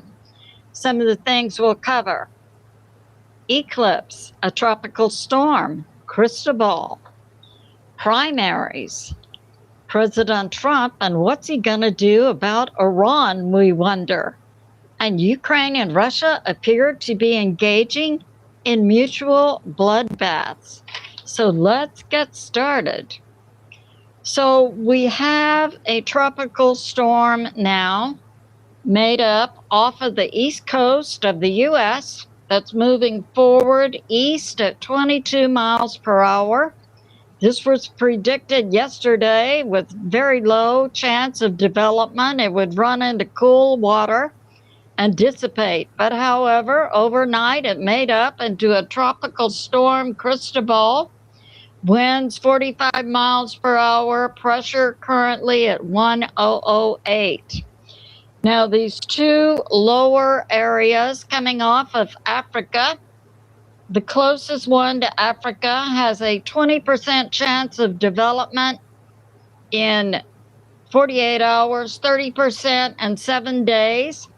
The same for the third system that's currently engaged with the system closest to Africa. So that's going on. They're both moving west. If it doesn't work for you, we promise 10 times your money back. This product works in just 1 second to fit perfectly and is suitable for everyone. Simply soak it in hot water to activate the elastic material and you'll... So it looks like the East Coast might be in for a tropical storm. We haven't heard predictions yet on the chances of it strengthening into a hurricane. Next, we'll talk about the eclipse that's going on. A full solar eclipse will be seen in Greenland, Iceland, Spain, some parts of Europe. Partial eclipse in 26 U.S. states. It began this morning about 8 a.m. Alaska time in Alaska. Other parts of the U.S. are to see it early this afternoon.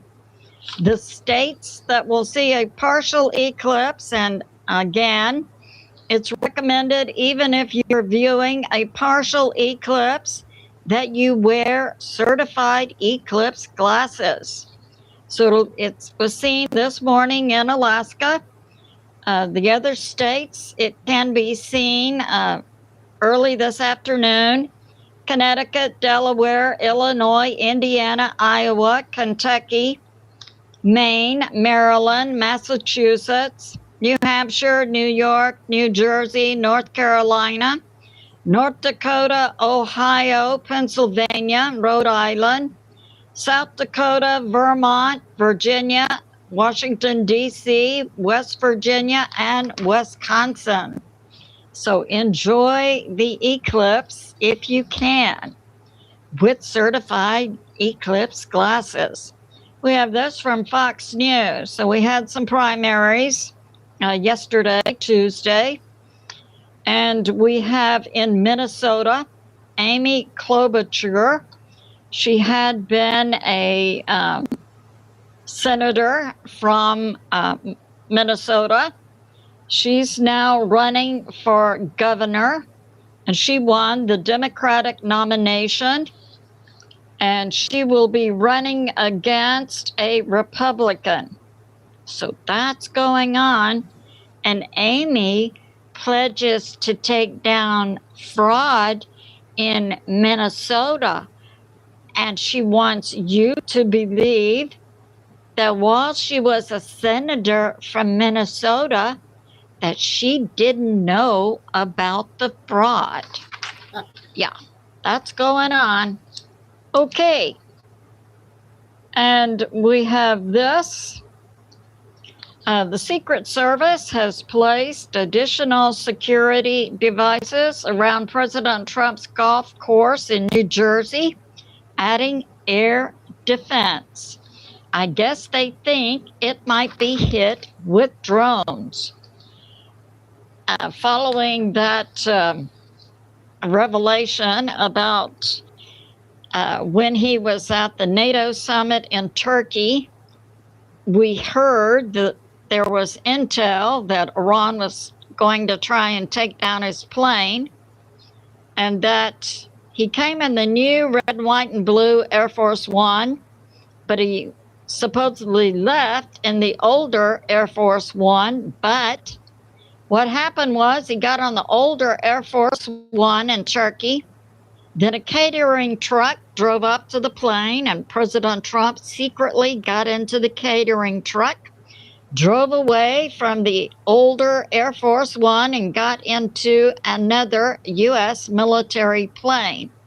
So, yeah, that actually happened. Iran apparently is intent on assassinating President Trump. And we have this from Health and Human Services, RFK Jr. Finally passing a bill against GRAS, GRAS. And that was the loophole in the FDA criteria that allowed food companies to put unsafe chemicals in our food. So that's been done away with. President Trump has also signed an executive order that allows parents to sue either their state or their school district or other agencies in their state if their children are not allowed a religious exemption for vaccines. Way to go, President Trump. Protect the kids. Since we're seeing in the 1950s, autism was virtually unknown in the U.S. Then the number of vaccines that children had to have went up from about 12, I believe, to about 72. And we saw a dramatic correlation with an increase of autism to as low as 1 in 30 children. Just saying. And we have this. Now, I would like to make this stand. I don't dispute the efficacy of vaccines. And a vaccine is something like distilled water with the dead virus in it, and has been proven effective against polio, measles, mumps, and so on. I believe that those vaccines should be given to children, but I believe possibly at a later age that has been done in the past, and not all at once. Maybe one vaccine every 1 to 2 months, and so on. But University of Phoenix has no tuition games, just fixed and affordable tuition. This almost feels illegal to know if you're a side sleeper. What I've discovered could save you from a massive mistake that's crushing your body. But the other, going from about 12 up to 72, the baby boomer generation didn't get those vaccines, and we seem to have turned out just fine. We have this: socialism, defined by Winston Churchill. Now, we are seeing an alarming amount of democratic socialism, really crazy platforms coming out. Do away with the Senate, do away with the presidency. Some are advocating doing away with the Constitution. Let the House of Representatives rule the nation. Do away with police, open the prisons, open the borders, give amnesty to all illegals, do away with the military. I mean, these people are crazy. Socialism, defined by Winston Churchill. It's a political religion whose God is the government. Their priests are government employees. Their philosophy is failure. Their creed is ignorance, and their gospel is envy.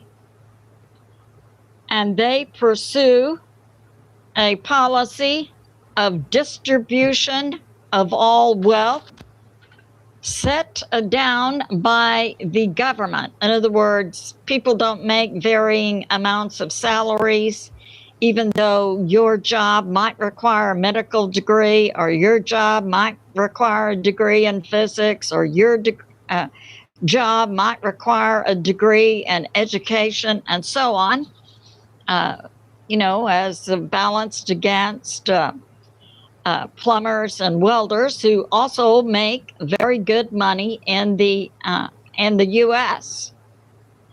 Down to being a clerk in a retail store that doesn't require any special We still got 22 minutes. education or training.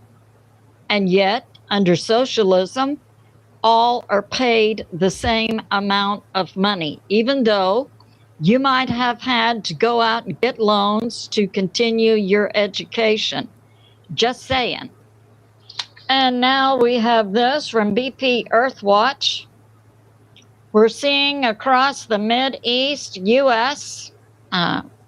Intensified storms that correlates with the current earth changes we're seeing that's affecting the U.S., Europe, and other parts of the world that I put forth is certainly not due to the use of fossil fuels, but is due to what's going on in space, a 1,000-year cycle affecting the sun, affecting the earth.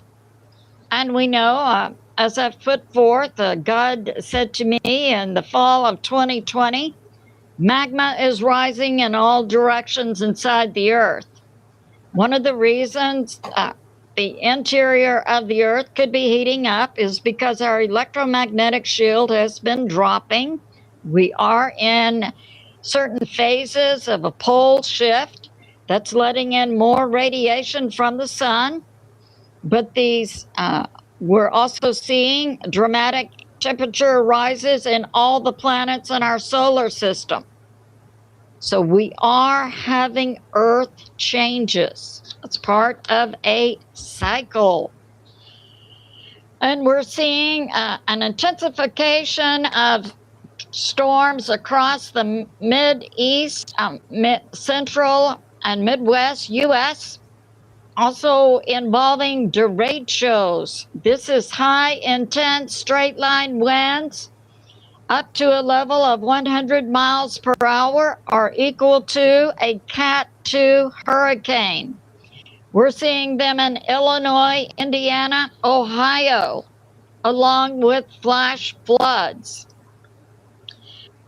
If you love Paleo Valley's beef stick, they're on sale right now. 30 beef sticks for only $36. It has AI centers have had to go to backup power as across the central and Midwest U.S., 1 million are without power.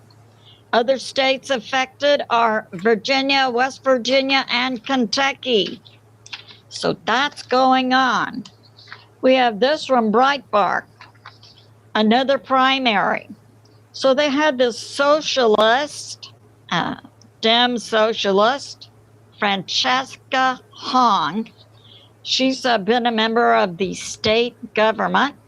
She's described as being bipolar and advocating the typical socialist platform.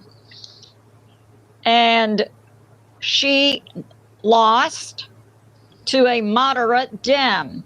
Now, the Republicans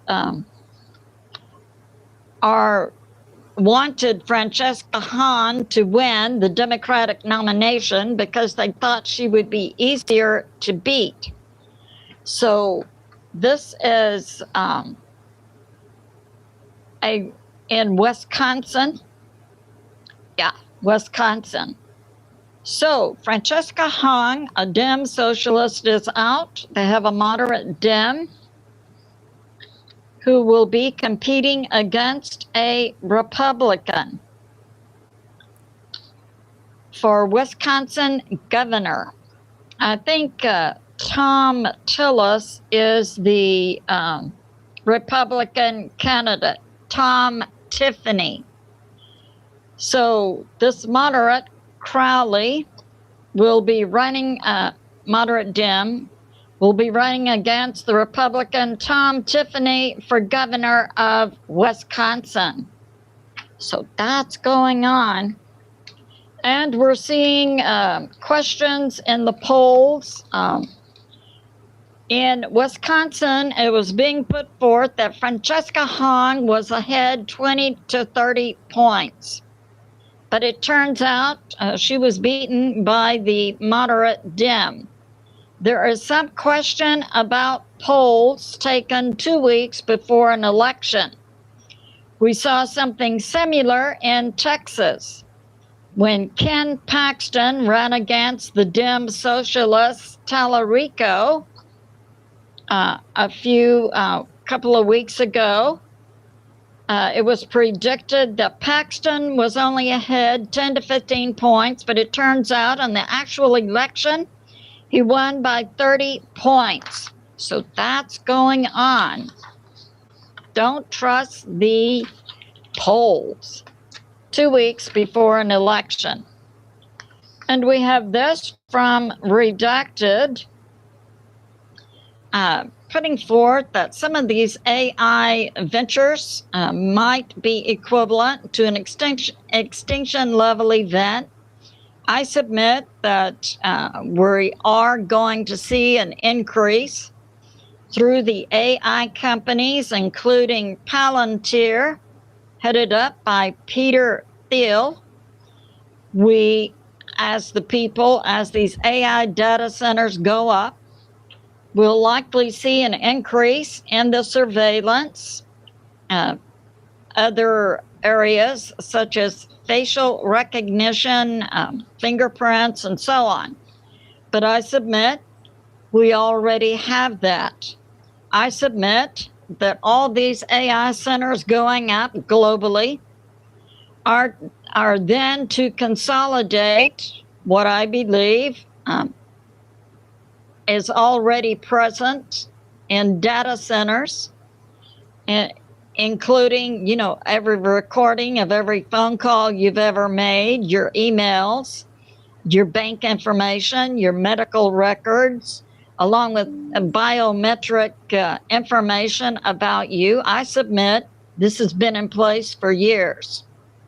I believe the purpose of these AI centers in the US and globally is now to interconnect all that privacy data. So that's going on. And opponents are saying that this is an invasion of our cognitive liberty. I believe our cognitive liberty was violated decades ago, and that we have not had privacy as individuals for years. They even put forth that some of these Hey, we are 28, about 14 minutes. 14. technological AI products can even read your thoughts. That's kind of scary. Well, I asked God about that. Are my prayers to you known to others? And what did I get? Why do you think part of the Ephesians armor of God includes a helmet? So that's going on. And we have this. We have from Transition Protocol some information about Iran.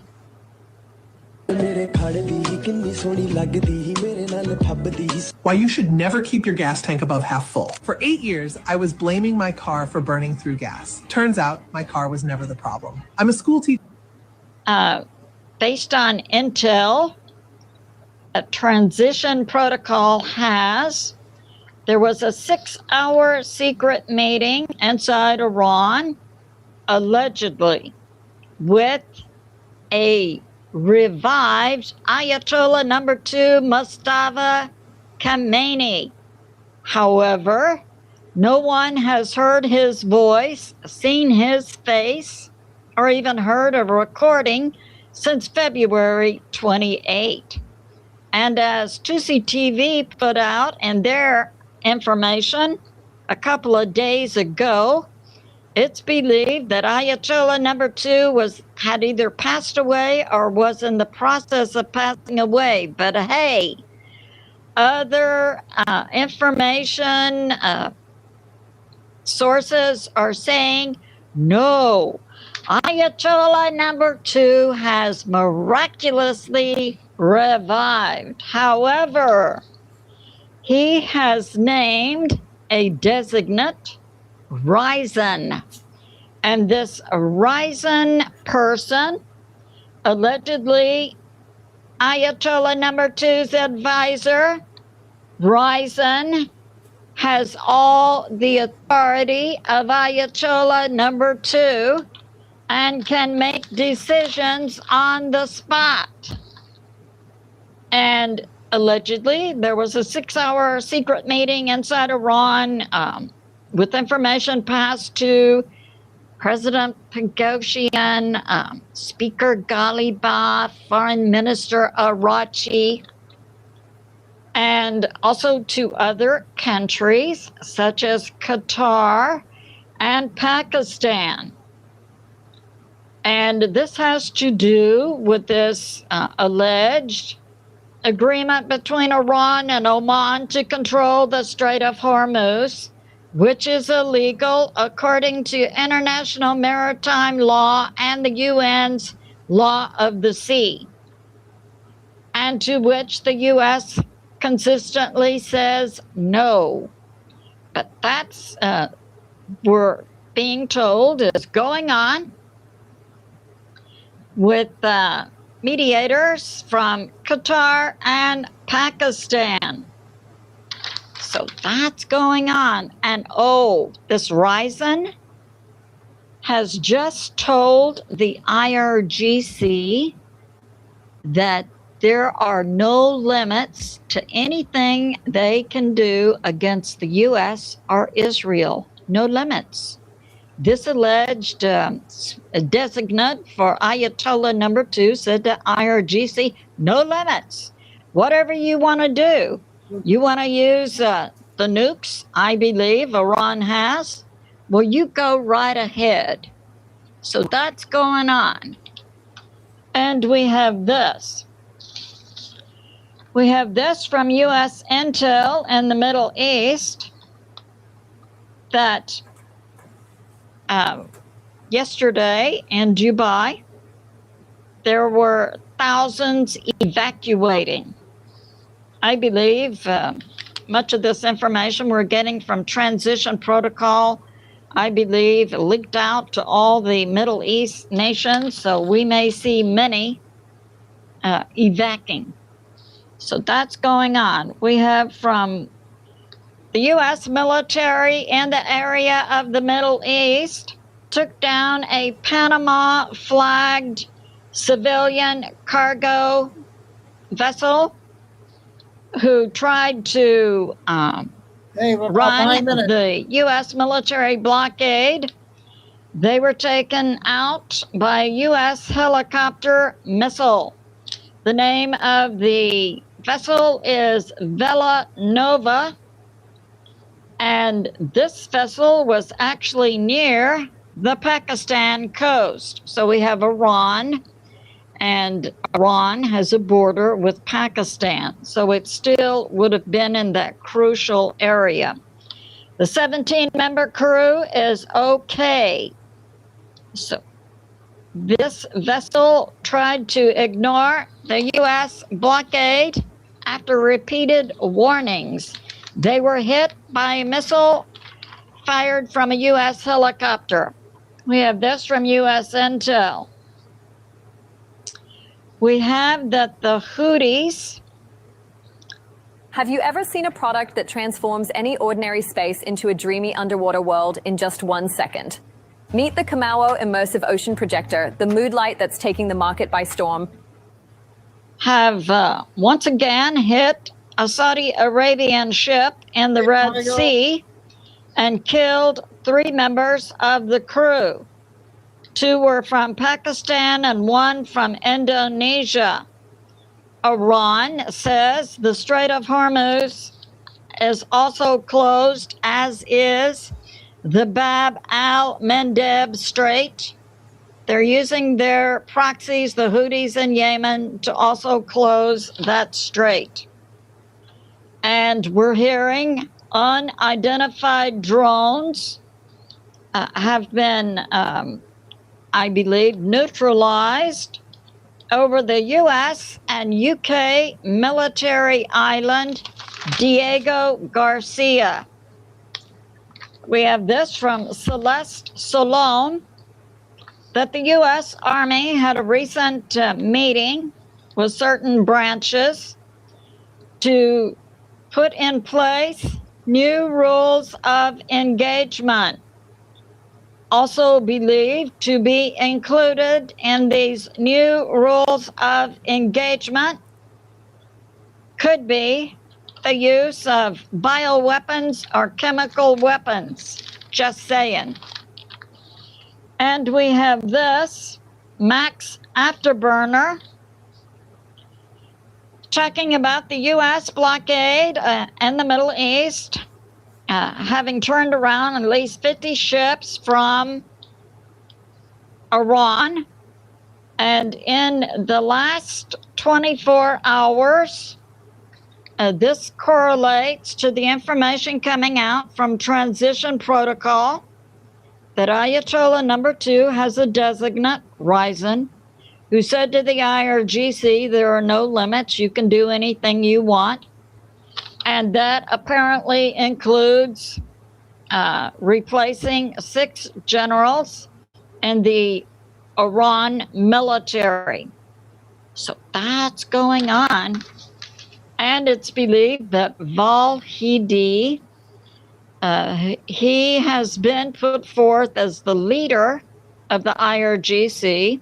We heard a few days ago he had gone to Russia. Apparently he's back. And that this new designate, Ryzen, has codified Vahidi as the official leader of the IRGC. At the same time, Ryzen said to the IRGC, gloves are off. There are no limits to anything you can do.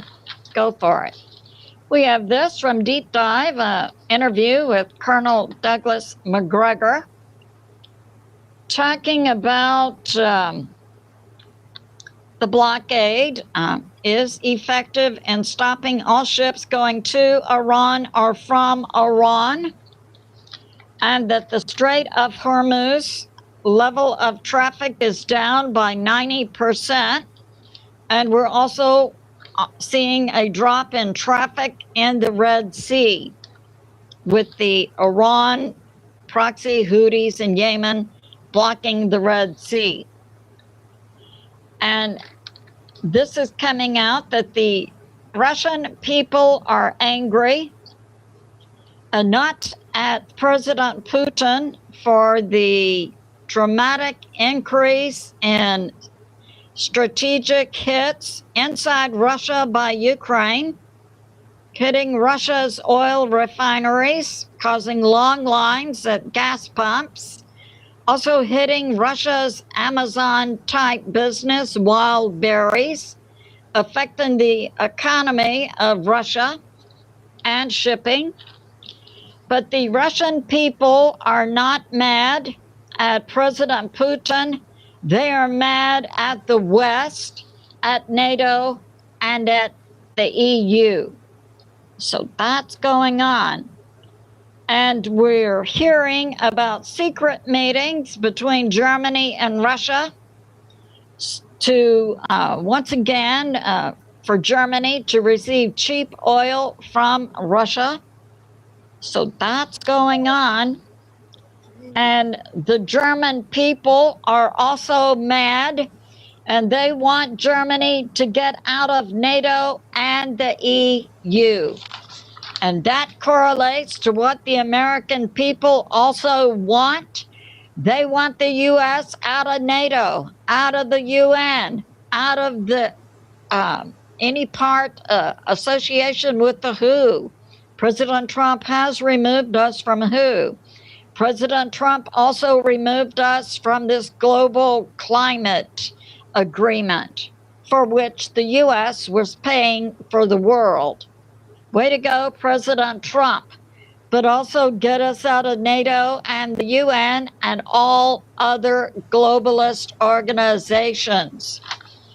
Thank you. Thank you for your attention to this. And we have this dialogue works in a recent interview with Larry Johnson, former CIA.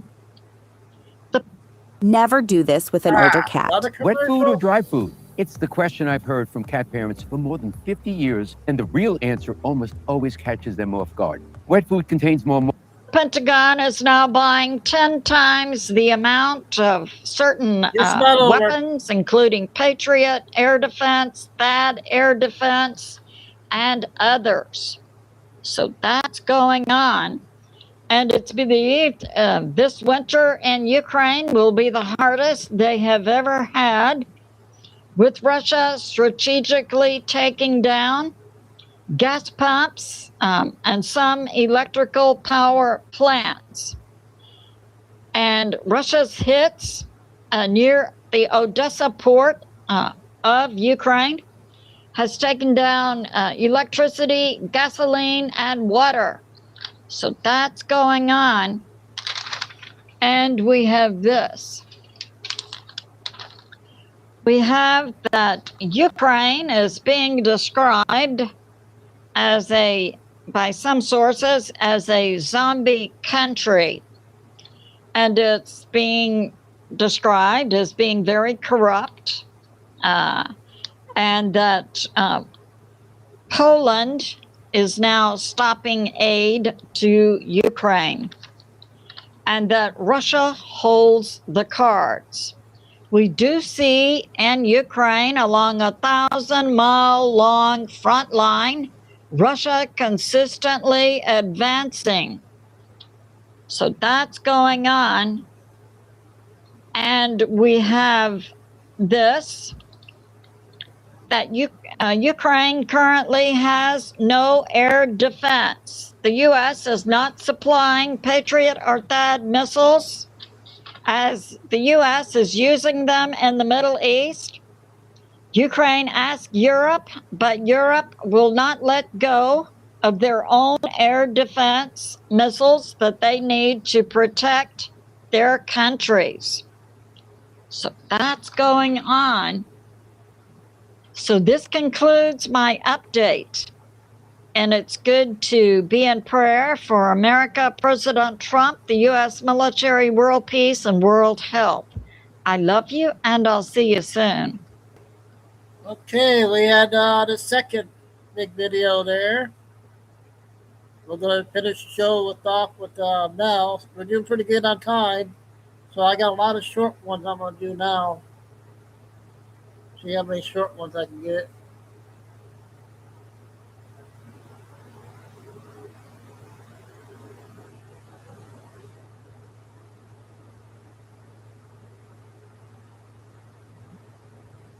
All right, here we go. Couple here. Don't do this to your animals. Hot sauce in their food.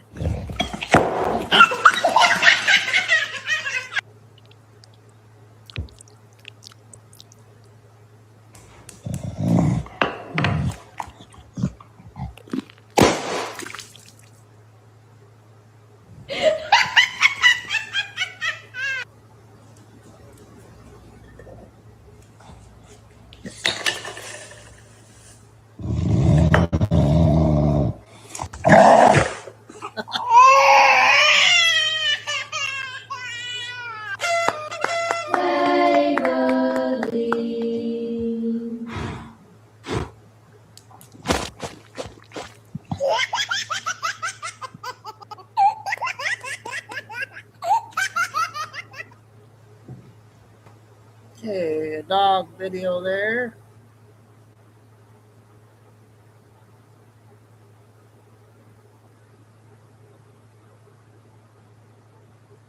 This is only 15 seconds.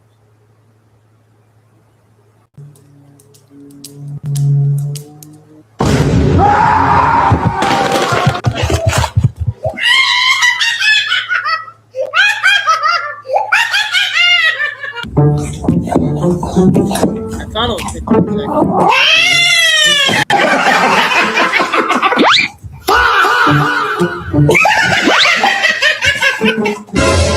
Huh?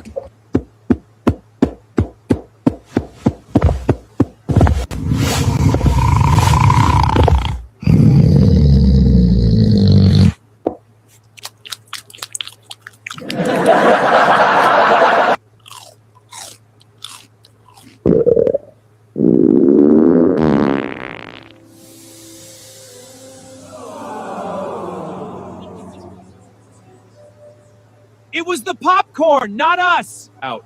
Both of you. Now.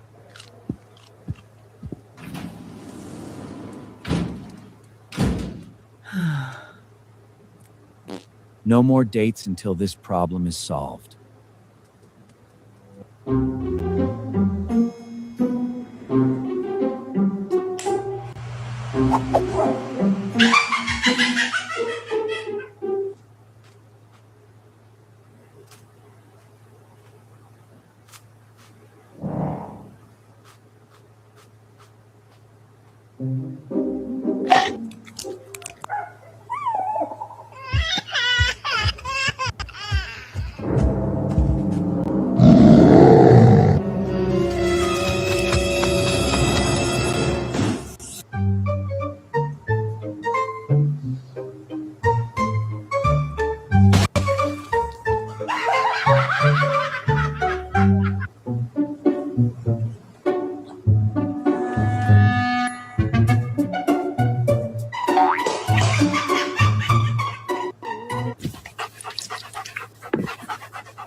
Be 1 minute.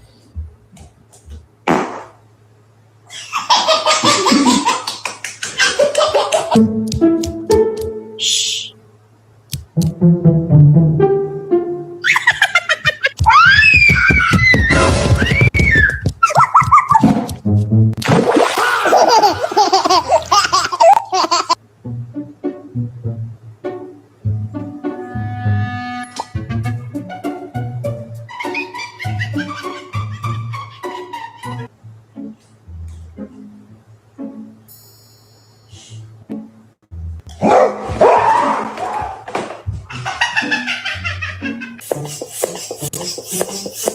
Oh my God.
Okay.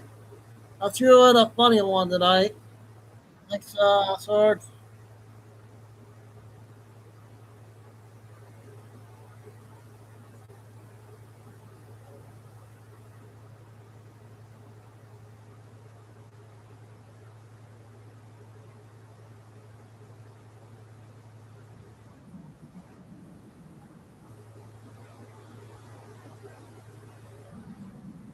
Gun buying mega warehouses for detention centers all across the U.S. Here's a map showing some of them. But did you know they're building Neuralink clinic sites right beside the detention centers?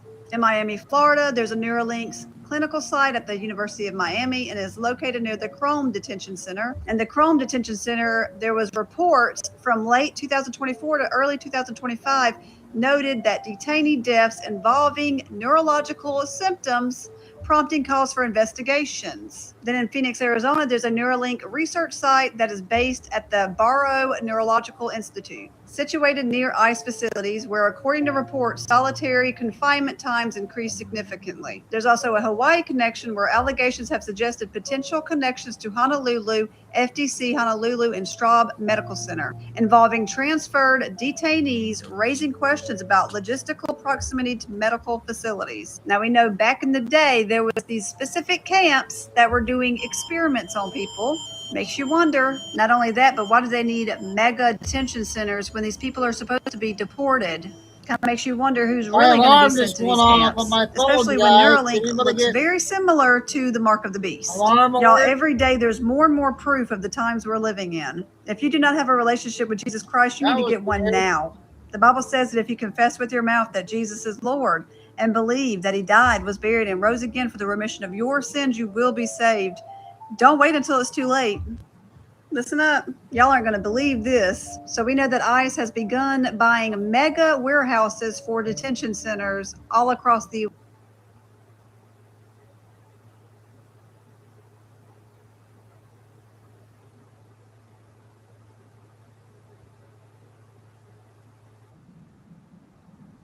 Okay, what do you guys think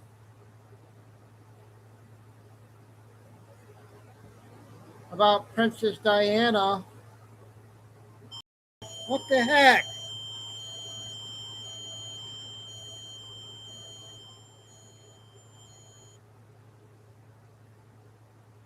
I guess I'm in a warning, a tornado warning around me, I guess.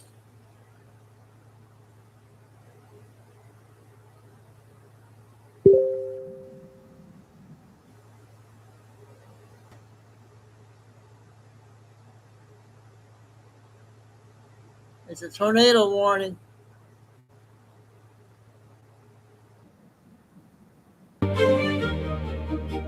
This is kind of interesting, you guys. Lady Diana is alive. She's not dead. She's faked her death on August 31st, 1997. 48 later, 28 years later, after her fake death, on August 31st, 1946, Lady Diana will still return.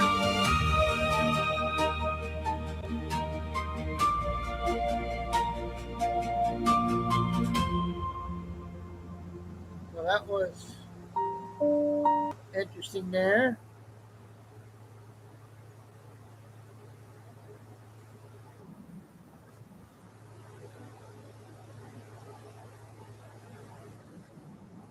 And globally in one day. We start organizing a mass bank run. All of us on the same day pull all our money out of major banks. Watch what happens. If there's already a bank run scheduled, let me know. If not, let's organize it. Because, well, all the elites are building bunkers, and that's why they need data centers above their bunker. The data centers run the bunkers, and all that water is not needed for the data centers. They lied to you. 5 million gallons a day to run a data center of fresh water, your water. They don't need it. They're taking the water underground to the bunkers. And you have 2030 to detox the heavy metals, the parasites, the nano. You know, you got to get this stuff out of your body. And just in case you didn't know, Israel just dropped one of the biggest non-nuclear bombs on Lebanon. But of course you haven't heard about that because you are too busy distracted by the World Cup, or the Western media is hiding this news from you. If this attack happened on Western soil by a foreign entity, all hell will break loose. But since the perpetrator is Israel and the victim is an Arab country, then it's just business as usual. And the reason why the Western media turns a blind eye to these atrocities is because Israel owns and controls the media. For them, there is no accountability. They can commit the most heinous of crimes and get away with it, just because they are signing the paycheck of those news outlets. What a disgrace. When money and power are more important than the truth and justice, then you should know that we are living in a corrupt world. This is for entertainment. Do you know how... Okay, I got a few more, and I'm going to finish the one with the bell.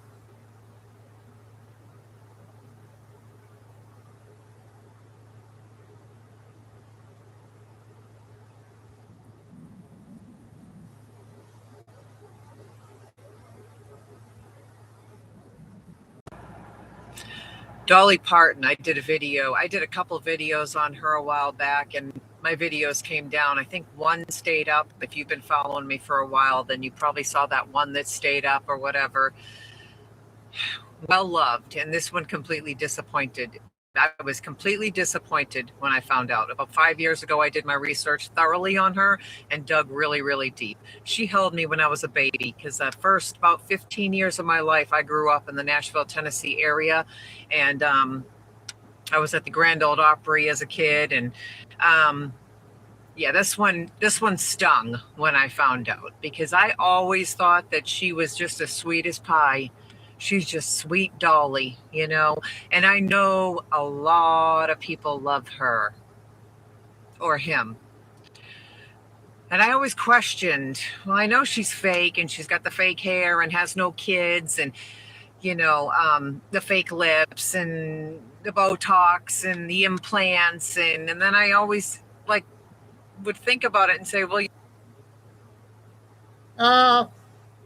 I never really had to go anywhere, but my sister's a mile away. So I have to go with my sister. She's really close. Thanks, Lori.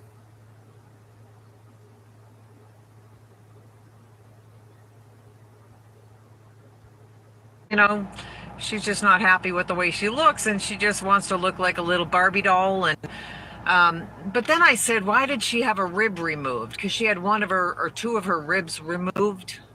Not sure if I think it was two.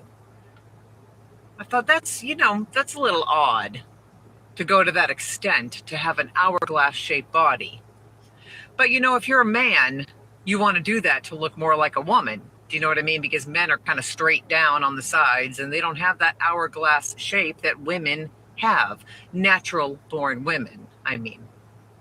So I always thought that was a little odd, a little weird. She didn't have any kids and this and that. But then when I started doing my research 5 years ago, I said, oh God, that ain't a woman. I didn't know that. I was damn near fooled, along with millions of other people. Okay. Yeah, she's gone. Let me just put that out there.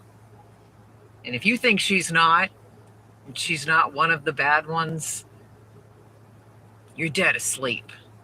Unfortunately. And it stung. It stung for me, like I said. I was not happy about it at all. Totally deceived. Totally. But yeah, unfortunately, she's gone, and she was one of them. Okay? The stuff that she was involved in was unbelievable. Unbelievable. She put on a good show, though. And I know I'm going to have a lot of people come on here and disagree with me, and that's okay. If you do your research and dig deep like I did, you'll find out what I found out. But I just want to put that out there. There's a lot of people that still idolize her. But she is gone, number one. And number two, she is not who you thought she was. He was not who you thought he was. one of the most popular trainees out there, along with thousands of others. Anyways, you have a great day. This one's... Okay, that was an important one there. I just texted my brother-in-law, Lori, and he hasn't responded yet, but as soon as he tells me I have to go, I'll probably have to stop the show. But he hasn't responded yet. I want to go ahead and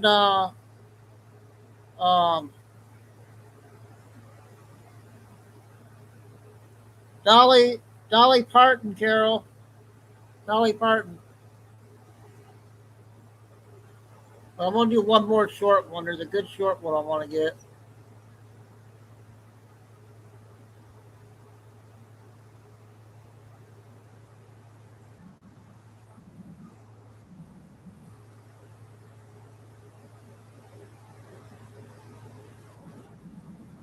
And women in recovery who arrest saved their lives. And we presented you data from the Washington Policy Center that the law enforcement assisted diversion program is a scam.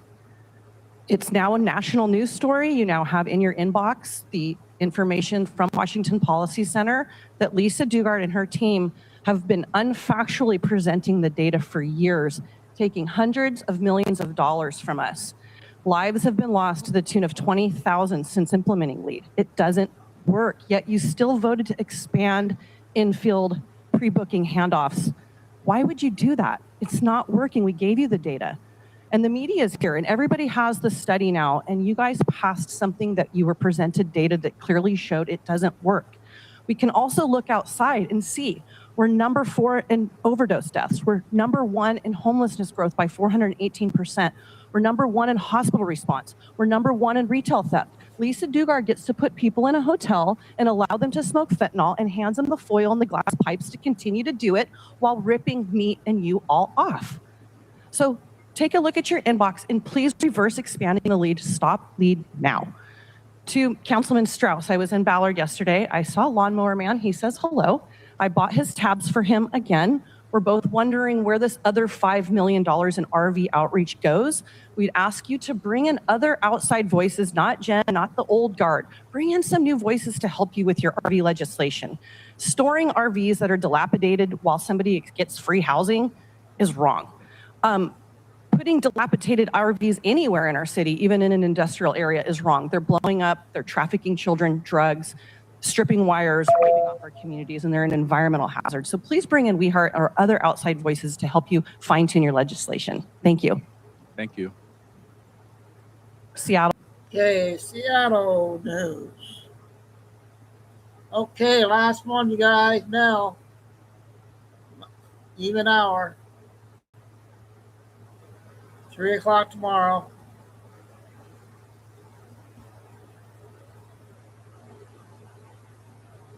Digital access is their title tonight. We'll probably have another one tomorrow. Last one, yeah. You want up there? Hold on. Be with you in a moment, ladies and gentlemen. Just hold on. Now, how do you go to digital assets from your... 5x5. You got it? Yeah. And share link up the top. Yeah. Share link. Hold on. No, it's not that. More. We're on our way, ladies and gentlemen. Dun, dun, dun. Boom shakalaka. There we go. And I got some really good stuff I want to share. All right, we're in. We're in? All right. I'll talk to you shortly. Okay, bye. See ya. Cheers, bud. Bye.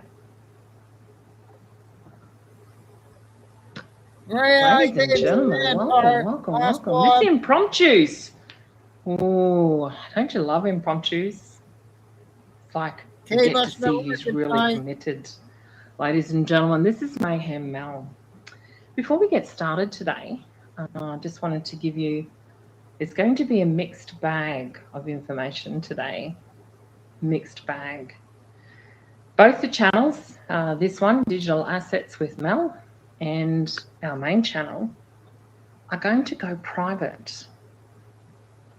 Unfortunately, we are being attacked by many, many scammers. but not just scammers, but other gurus who inadvertently decided to incredibly do a poll on myself and discredit me and my team. Sadly, that's as far as I'm going to say for right now, because we have a lot more positive things to say. But I will share this little side note. If it gets to the point where I have to go for defamation of character, I will. Just putting that out there. But that's okay. If you have that low of a vibration that you have to do that at this point in time of the game, then that problem is on you. But be very, very careful when you go with it. Ladies and gentlemen, just very, very quickly, we're going to have the Canadian boys up here again. We have some very important stuff. I'm actually probably glad we're on digital assets, because we are going to be touching on some digital assets. But for those of you, few, and we've got 32 at the moment, but that's okay. As I said, for the eyes to see and the ears to hear, this is important for all of you. I do have some very, very important news that I wanted to bring out today before it gets leaked, because as I just stated, we have a few imposters who come into my channel, steal my intel, don't acknowledge, and then we don't get acknowledged for what the hard work that we actually do. So ladies and gentlemen, as I said, you're in for a very, very special treat today, because I'm about to unleash. Yesterday I did a couple of private groups, and I caught up with a very, very important subscriber who actually took the time regarding going to a wealth manager and things like that as well. So before it gets leaked, let me share a couple of insights with you.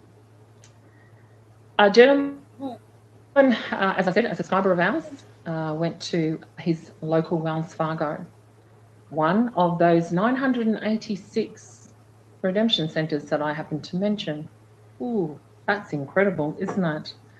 And what happened was, this news, ladies and gentlemen, as I said, this video is going out very, very early, because I want it to be known and I want it to be heard on this one, that you are hearing it first from me. And if anyone else steals it or has stolen from the groups that I did yesterday, claiming it to be their news, look out. I'm on a warpath today, ladies and gentlemen. But let me share this little bit of information. Let's go to what has transpired.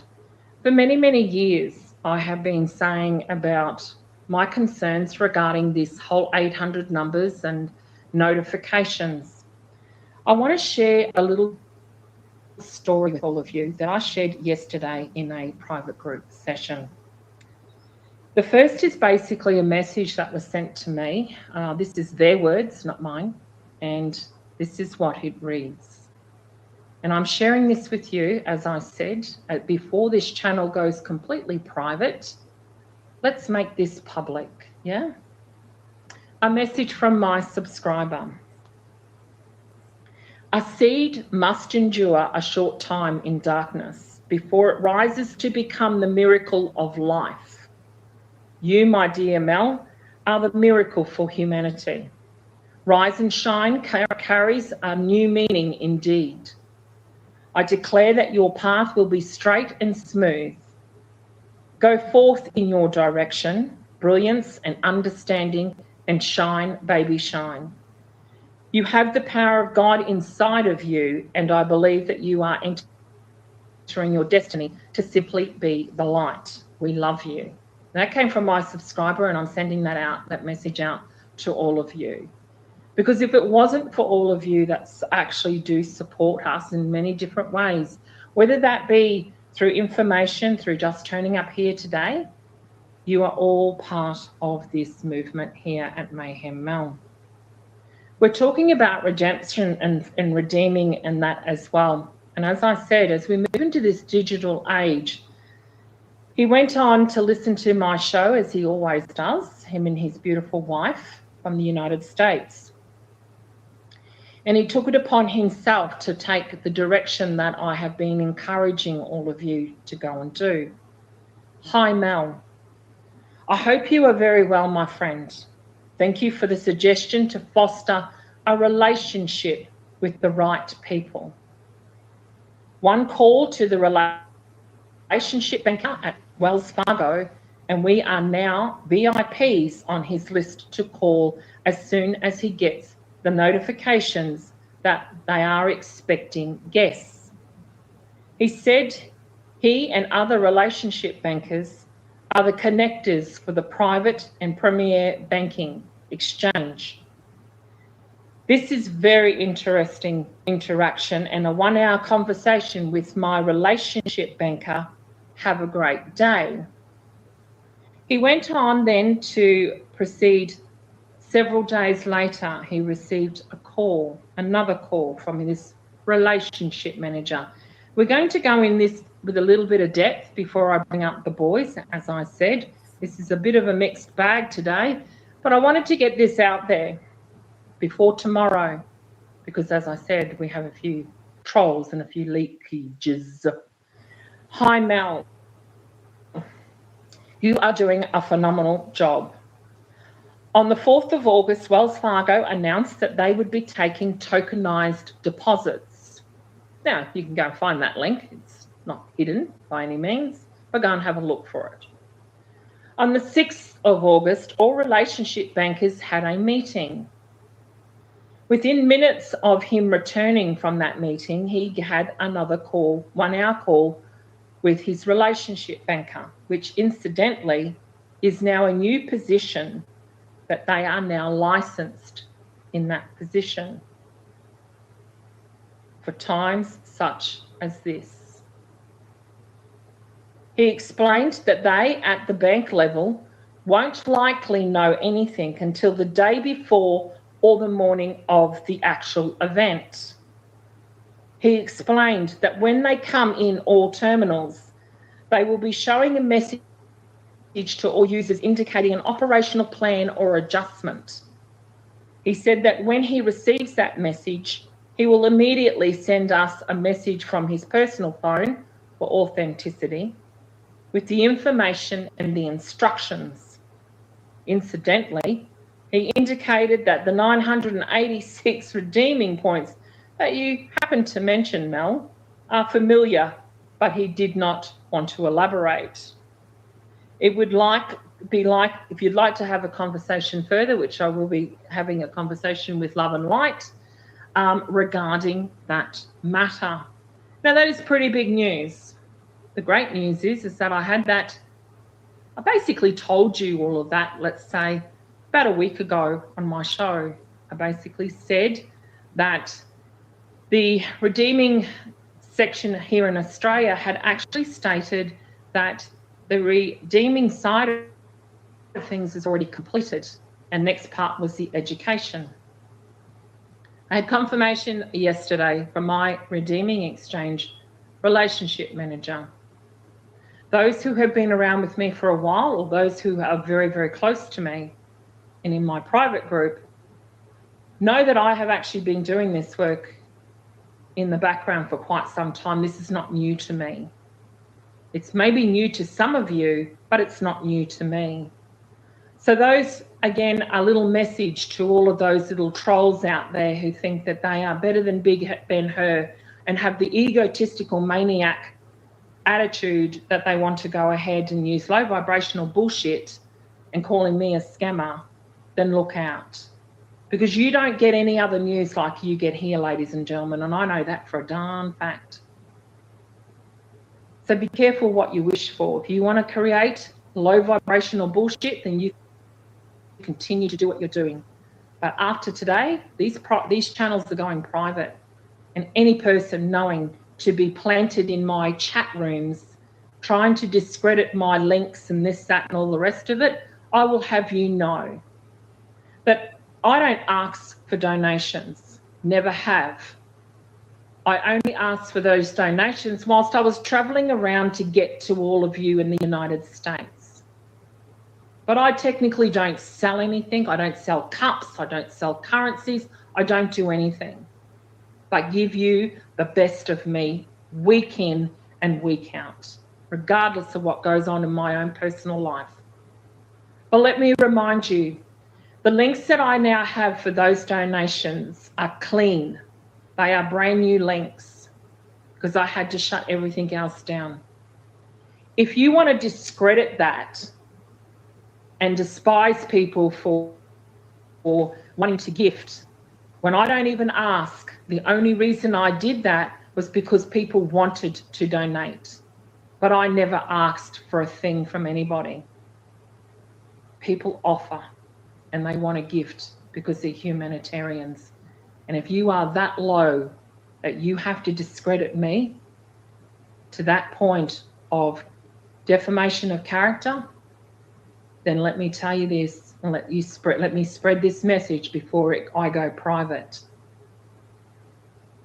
You ever think that you're going to get away with all of this, just remember, Space Force knows everything. So if you're going to discredit me, you'd want to be very, very bloody careful. And on that happy note, let's get on to some more positive stuff, because I'm pretty sure that you want to digest what I just told you, not about the scammers, but the information that was just shared regarding Wells Fargo and relationship managers. As I said, we'll go into that in more depth tomorrow. I just wanted to share that.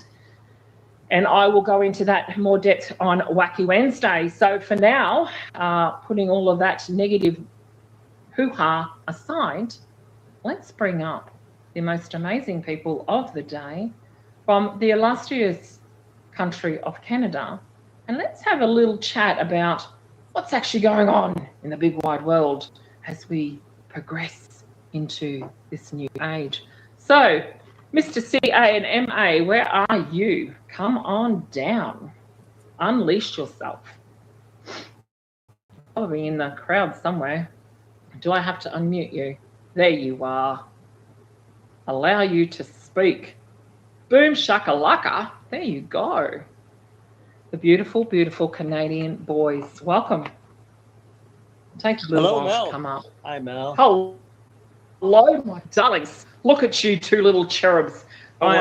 Yes, I am excellent. All the better for seeing you. All the better for seeing you. Boy, did we have a bit of a discussion yesterday.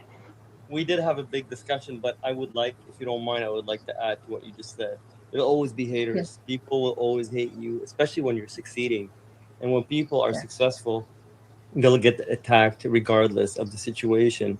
And the people that have eyes to see and ears to hear will know that you're speaking truth, and they'll always follow you. And those who don't, it's their loss. Those are the people that are gonna realize later on that it wasn't you, it was somebody else. We have a saying in Arabic: there's not a single spit that can be hidden.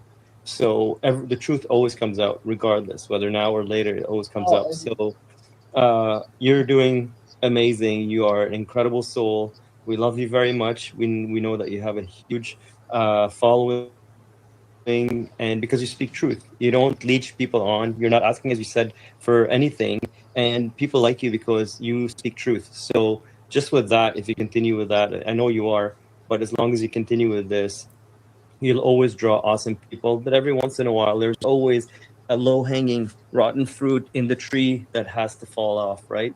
And so that, people that you lose are those low-hanging fruits that are rotten and to the core, and then they're going to fall off. So And you'll gain more people. And you'll gain more people that are better fruits. Yeah, Absolutely. exactly. And talking about better fruits, the lovely friend that I said that I was going to connect you with has just arrived in the beautiful house as well. So Awesome. yes, some wonderful, wonderful people. But yeah, like I said, some things have to be said and put out there so as that they understand that we know who they are. They're not very holy at all, to be quite honest. And if you're calling yourself holy, then you want to be rethinking that name as well. So, but The thing is, anyway, the devil will never disappear. Evil will always be here. It'll always reinvent Always. itself. Evil will always Yeah, reinvent in some itself. form. It'll come around. Lucifer is the light bearer, and then he is the king of deception. He was the musician in heaven, so he knows how to deceive people. So evil is not going to die. Even though we're moving No. into this beautiful new world, evil will always be there, and it'll always cling on to the people with the least amount of connection to God. And those are the people that will be manipulated. And then those who are manipulated will come around as good at the start, and then you'll see their true lights. And then the more you see, the more awake you are, the easier it is to detect BS, and the easier to detect evil. And so there'll always be evil around us. Evil is not going to go away with everything that's coming. It'll find a way to reinvent itself, and it comes right back. It was there from is. the beginning. It was there from the beginning.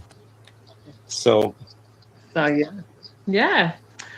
Wow. I tell you what, the world is getting crazy. That is for certain. It's like we were talking about many different things going on. And I know that you wanted to, so let's go back a little time shift here though. Apparently your mum actually corrected you boys, or you, the other day. Me. So yes. my last live, I made some mistakes because I was on Mayhem Mel's journey, and as you do also, I sometimes go on massive tangents, and for me to come right back, I was talking so fast it was hard for me to sort of correct myself as I was speaking. I think my mouth was moving faster than my brain was. So I wanted to touch up on a few things that I messed up. One being the Lebanese independence. It didn't happen in 1945. It actually happened in 1943. And for the first 2 years of the presidency, and the president of the country was a Christian Orthodox. And then in 1945 they changed it. They wanted more power through Rome, so they appointed a Maronite Christian to the seat of presidency. The other person that I messed up was Camille Chamoun. I should have never done that. He's a cousin of ours, and so I should have never messed up his last name. It's Camille Chamoun, not Camille Jumayet. I know, leader. I know. See that? So he was president in Lebanon from 1952 to 1958. And the other thing that I messed up with, which was a big no-no for my mom, was that my grandfather's cousin, who came from Brazil. Okay, we're at 18 minutes, so we got about 40 minutes. So 5 by 8:30 we'll be done. 8:30. Because just to recap a little bit, my grandfather was born in Brazil, and then stayed in Brazil for a little bit, and then they moved back to Lebanon because of the Ottoman Empire. And then in 1973, my grandfather's cousin came back to Lebanon, telling my grandfather, "Why don't you leave, because the situation is going to get dire." But he, like everybody, it was such good times, even though there were some problems with the Palestinians, the Muslim Palestinians that had moved to Lebanon and started causing problems. Lebanon was always flourishing, but they knew, so many people that were in the higher echelons knew that the situation was going to get dire. And so he was convincing my grandfather to leave. My grandfather was like, "No way, man, my family's here. The country's awesome. Nothing's going to happen." The other thing that my mom also brought up was in 1971, all the Jews and all the Armenians sold their businesses and then in Lebanon and left. A lot of them, the people that didn't leave were the lower middle class workers who stayed in the area. But 90% of the higher echelons of the Jews, the Jewish community, as well as the Christian Armenian, packed up and left. And then they went, and then they had very successful businesses.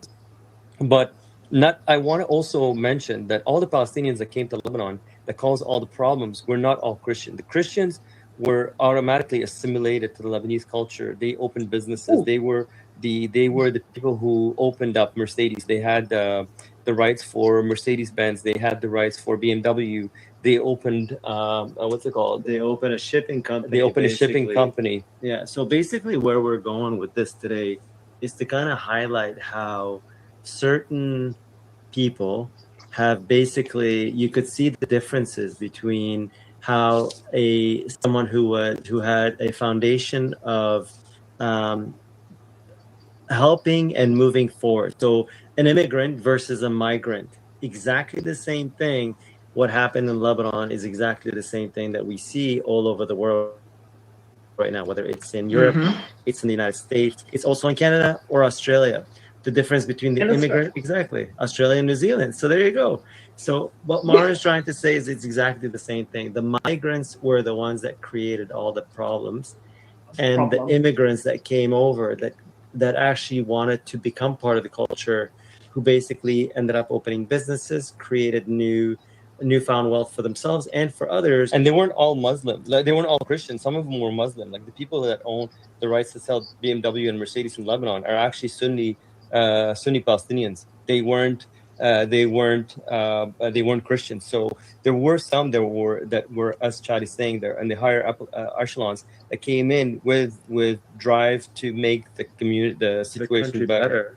And then the low-hanging fruit ended up sticking to Arafat, and then they stayed in the Palestinian refugees, which kind of basically also kind of along the tangent is kind of portrays exactly what's happening. If you look at what's happening in the southern part of Spain, again in Australia, or even as a friend of mine who lives in Texas, who works with me and at one of my jobs, and he said recently, he was living in Texas at one point, and he could see the Indian migrants are running through the border, hundreds, if not thousands at a time. So it's not like that it's not Mexicans that were crossing the border. No, it was the migrant Indians. And they're the ones that are those are the people that are basically creating lots of issues. Anyways, we were talking about this, Charlie and I were talking about this a couple of days ago, about when we immigrated to Canada 40 years ago, almost 40 years ago. You had to go through leaps and bounds to be able to be permitted to come to this country. They asked you how many languages you speak, were you educated, how much money were you bringing? Nobody could do anything. And even though my parents came with money, they came with $400,000. And at the time it was a lot of money, but the money that we came with was still not enough for us to be able to buy a house. We weren't allowed anything. There were refugee status, there were asylum status, but it was a minority. So you had to prove that you were persecuted in your country to come here. You weren't allowed to just walk in. It wasn't just an open border. And so you had to go through leaps and bounds. And for us to be able to buy a house, we had to wait 10 years in Canada working and proving that we were working in Canada, producing income before we can buy a house. And we couldn't do anything. There was nothing we could do. And now when we look at the situation that's happening with all the mass migration coming into Canada, the United States, Australia, New Zealand, Europe is insane. Like, I think Europe is almost cooked unless politicians like Poland do. They stand up and they say, no, you can't do that. The situation is dire. And so when I look at, when I look at all the people, I'll give you an example. From 2016 to 2020, 540,000 Sikh asylum seekers came to Canada. Those 540,000 people that came all have criminal backgrounds in India. And the Canadian government under the Trudeau regime welcomed them and said, hey, come on over, we'll give you anything. I hope the same thing with the Syrians and the Palestinians that are coming here, that are leeching onto the system. They know the system. They know the system is rigged, and then they know the system and they're rigging it. And so with them doing this, they get, I'll give you an example. They get $870 per child to as an asylum seeker. They get $870 per child. And so when they come in with like 5, 6, 7, 8 kids, just you do the math. And then they get their homes paid for, their cars paid for. They're driving BMWs within 2 years. And I'm like, Charlie's driving 2021, what's it called? The Toyota RAV4. There's a wrong story. But anyways, long story. But just to bring it up, these guys within 2 years are buying brand new cars, BMWs, like everything, like BMWs and everything else. And you walk into their house and it's spick and span. And then the people that are working and the hardworking Canadians that are working here are nowhere. And then you go into Mount Currie, like you go into First Nation reserves, and they're destroyed. You know, the Canadian government gives $11 billion to First Nations, and then it's only the chiefs that profit from it. But then you see all these mass migrants that are coming here. They don't speak English. They're driving taxi. They're doing anything. They assault people in cabs, sexually assault people in all this. Now it's becoming an insane thing. But unless people open their eyes and realize what's going on, the situation is not going to get any better. And so the way I look at it, I know there are changes happening in this world for the better. And I hope your audience isn't bored by what we're talking about. It's just an eye opener from an immigrant who came here and spent the last 40 years working really hard, because there used to be the American dream, there used to be the Canadian dream, where you come here, you work really hard, and you succeed. And now it's just out the window. And so they're making it, I think what it is, they're making it easier for the migrants to get in and collect, because the migrants know the ins and outs. They know how to rig the system to come in. It falls short on those that are actually working hard, trying to pay off and trying to be part of the system also. I'll give you a really good example in that. I'm sorry, I give examples, Marin gives examples. It's funny, we're full of examples because this is the thing. Those are our experiences, and the experience, what you speak, when you speak from an experience perspective, it's different than just saying, I saw somebody doing something different, right? So your experience is the true essence of exactly of what explains what's going on. So, as Marin said before, migrants are coming in, people, they're driving taxi, they speak the language, so far and so on, and they're being given tons of money to be able to get allowances. Lots of freedom. It's lots of freedom. However, those that are basically working and trying to collect a paycheck, or even trying to contribute to the society that they're living in and working in, they're not able to continue. So who's really falling short? It's not the person who's coming in last minute or the person who's trying to come in illegally. It's the person that's been here trying to basically work as hard as they can, right? So right now I'm being attacked by the government right now because they're after me for a mess up that my accountant did. But long story short, I'm working on it, but I'm having to go leaps and bounds to be able to prove to them that I'm fine. I didn't do anything wrong. And I have the paperwork. But a friend of mine who recently said he's educated, he's got 2 masters, he's going to school again, he's running an entire restaurant right now, said something to me really funny. He goes, the government wants your money. They want you to pay it so that they can give it to the migrant. They don't want to give it to me either because I'm working really hard to get my permanent residence. So they're going to come in after you, trying to get it from you. They give it to the other guy, right? So it's a catch-22, right? Instead of supporting those that are living and working here and doing right by the people that have been here born, raised, or immigrated such a long time ago. I don't care how long you've immigrated for, as long as you come and you become part of the culture and you try and do your best to become part of the culture and be a good person. And be a good person. That's all it is. You don't have to make millions of dollars. You don't have to basically be loaf of the system, but just be good, and the world will be good. You'll be a good person. Yeah, and that was the whole reflection. Yeah. And if you're contributing to society, so let's take this into the next part of this. So we've established that invasion is going to be one of those things, and we're starting to see that through things such as census and what have you as well. Yep. And what's been really interesting is that these breadcrumbs are starting to really, really drop now. Our census has many, many ailments to it. Now, in a census situation, we try and make sense of what is about to happen. In the census form over here in Australia, they focused on aged care and health this time round. Now, I've never seen them focus on the reason for this census is aged care, pensions, this, that, and all the rest of it. It does kind of reflect, though, too, on does it actually start to expose? And we saw the focus of invasions over in the United States about, 12 months ago. DJT kept bringing it to everyone's attention that, that we're invaded, we're being invaded. And now we're starting to see this in other countries, as you said, through Canada and what have you. The mainstream media certainly are playing a part here in the sense that this is going to be that exposure to all of that. It's interesting that you speak of so much passion about, doing the right thing and paying your taxes.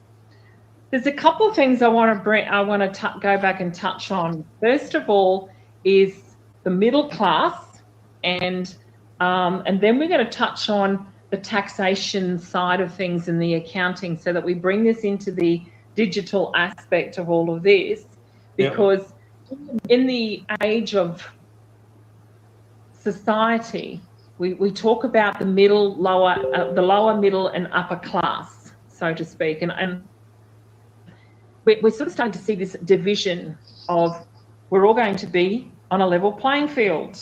And how does Yep. that happen? So can you talk to us a little bit regarding the middle class of Canada and where, so we've got this invasion and we've got all these people who are doing all of these other things, but where does it actually stand in this middle class, so to speak? So one thing I'm gonna say before Maren yeah. starts to explain the whole dynamic of the class system. It's ironic though, because you were talking about census in Australia. Census happened the same thing in Canada this year. It happens every year. However, this year was a lot different than most years. They were very adamant on knowing who and where was living where. Everyone, like if you didn't fill up your census, they made sure that you filled it up.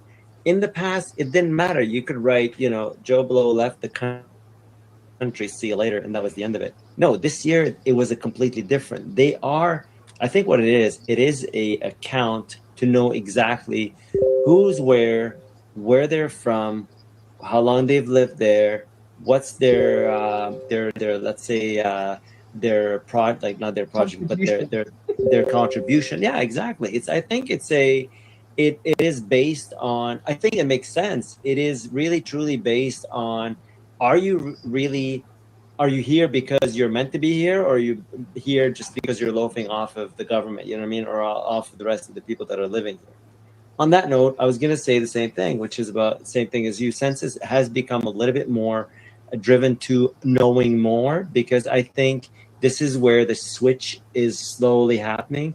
And this is where, and this is where the break is also taking place, where now we're seeing more migrants starting to, or people that are not meant to be here, get expelled. They're getting kicked out. Today I read a really interesting post that said on it, for the first time, 3,900 people in Canada have been Indians have been basically turned back after living here, and it's time for them to go home because they have no contribution, kind of deal, right? So having said that, I'm going to pass on to Marwan that he can talk about the middle class in Canada, because I think he's got more statistics than I do at that point. So I think I personally believe that census, it's not constitutional. So no census is constitutional. But they were so adamant. What Chad is saying is that they were so adamant this year of having every single person comply, fill it out, comply, and just mainly to do this, because I think from an economic perspective also, as you mentioned it, there are so many things that are happening in the background that 99% of the people aren't really seeing, unless they're connected to Telegram and these kind of channels that we're connected to, and you're not going to know the truth of what's going on. And I think we are in a state, a financial state right now, where the music industry was in the early 2000s. We went from cassettes to digital, right? To DVD, to CDs, and then from CDs to digital. And so I think that switch from 2000, where we were at CDs and went to digital, we are in the financial world. And so the census ties up with trying to figure out who's living in your house and how many people are there, who is actually allowed, just to start saying who has to be here, who needs to be here, and who doesn't need to be here. And the other thing is also, it also gives the perspective on understanding how homes are lived in, because everything is going to be tokenized. Every single thing is going tokenized on the blockchain.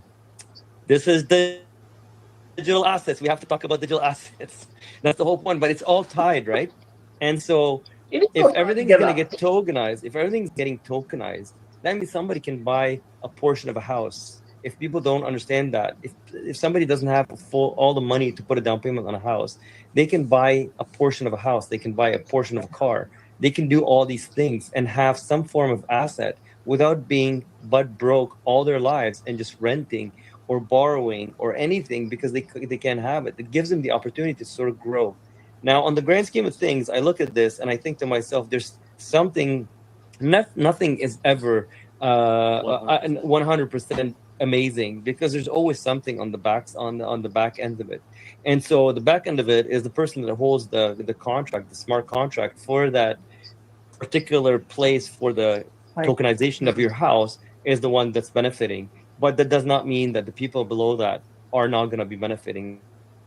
And that's what you said in 2017, what DJT said. We want to bring it back to a level playing field. The only way to get this back, to get this into a level playing field, is to take all these migrants, every single person that doesn't belong where they're supposed to be, the census, ship them back home, and then have an exact idea of where everything is.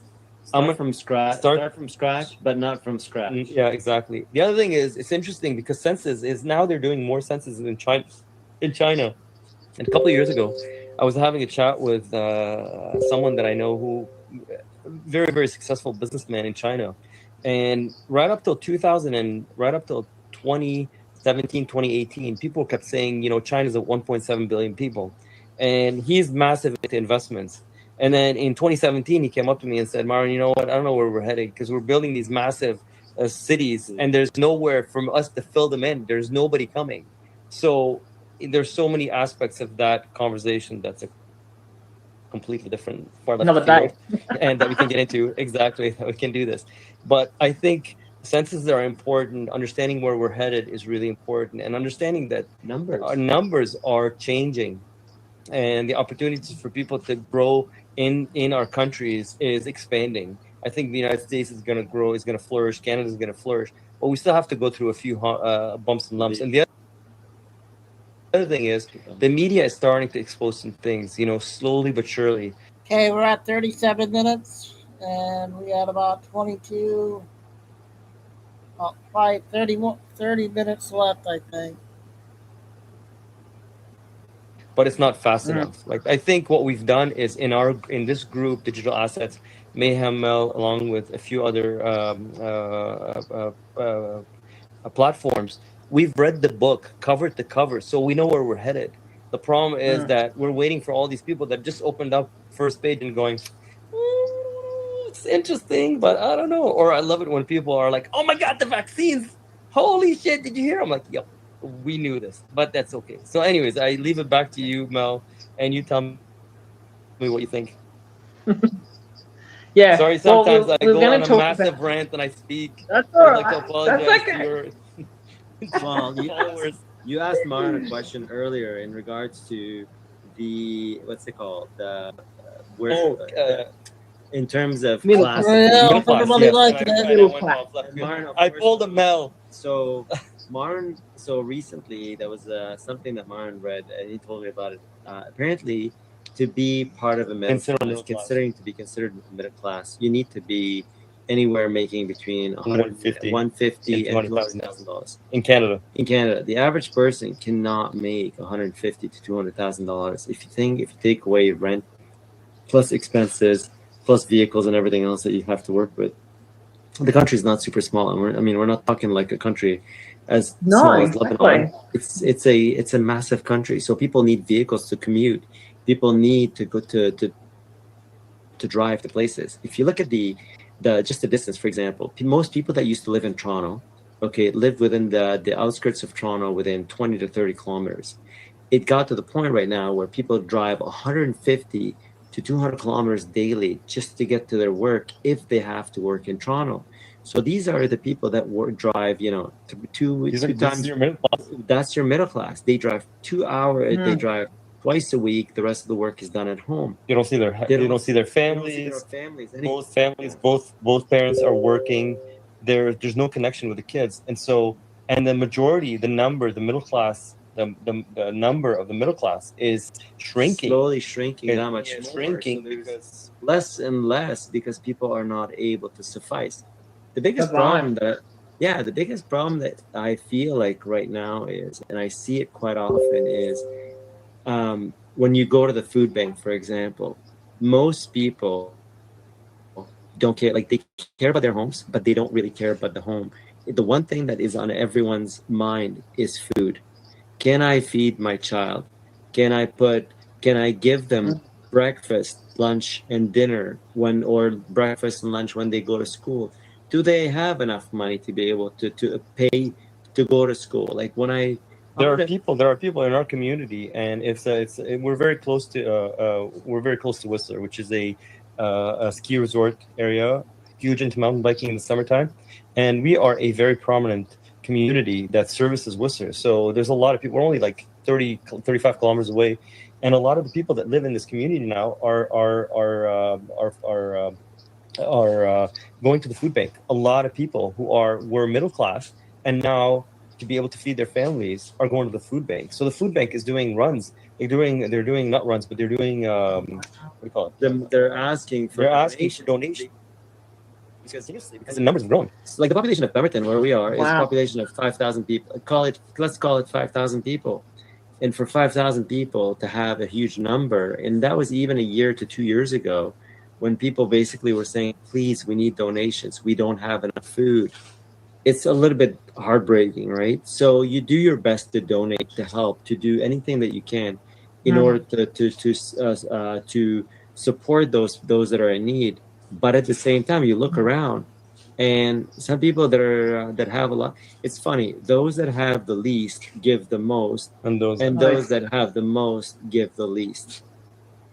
And you see it. You totally see it from a standpoint of the way that they act, the way that they treat people, the way that the difference between somebody who has a lot and someone who basically feels entitled versus somebody who is happy to live where they are but is barely making it, right? Barely making it. It's you see it more and more. So I also blame the way the system is functioning. I blame the local and municipal public servants. They've forgotten that they are public servants, so the taxes have gone up. Public service. Yeah, exactly. They're. I don't know what it's like with your viewers. Very. I'm sure they can relate, but all the public servants, their wages have gone up while everybody else's wages have gone down or have stayed the same.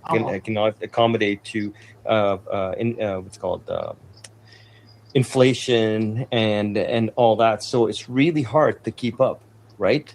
So I think in Canada, sorry, Mel, one thing also in Canada, out of 5 people, almost 2.5 people to 3 people work for government.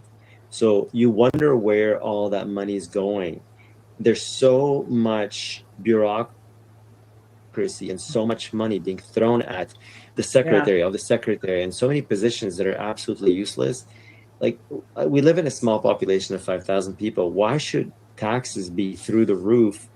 And the people that work for the municipality, there's more of them than there are potentially. They're probably half the population of Pemberton working for the municipality, which is pretty funny for a small town, right? And so the logistics of it really doesn't make any sense. And so I do believe that the whole dynamic of working for government has become a standard because they want people to be employed by the government so the government knows what's going on, and then they leave everybody else who's trying to work hard, trying to earn a living and do the best that they can to be able to live. A carpenter.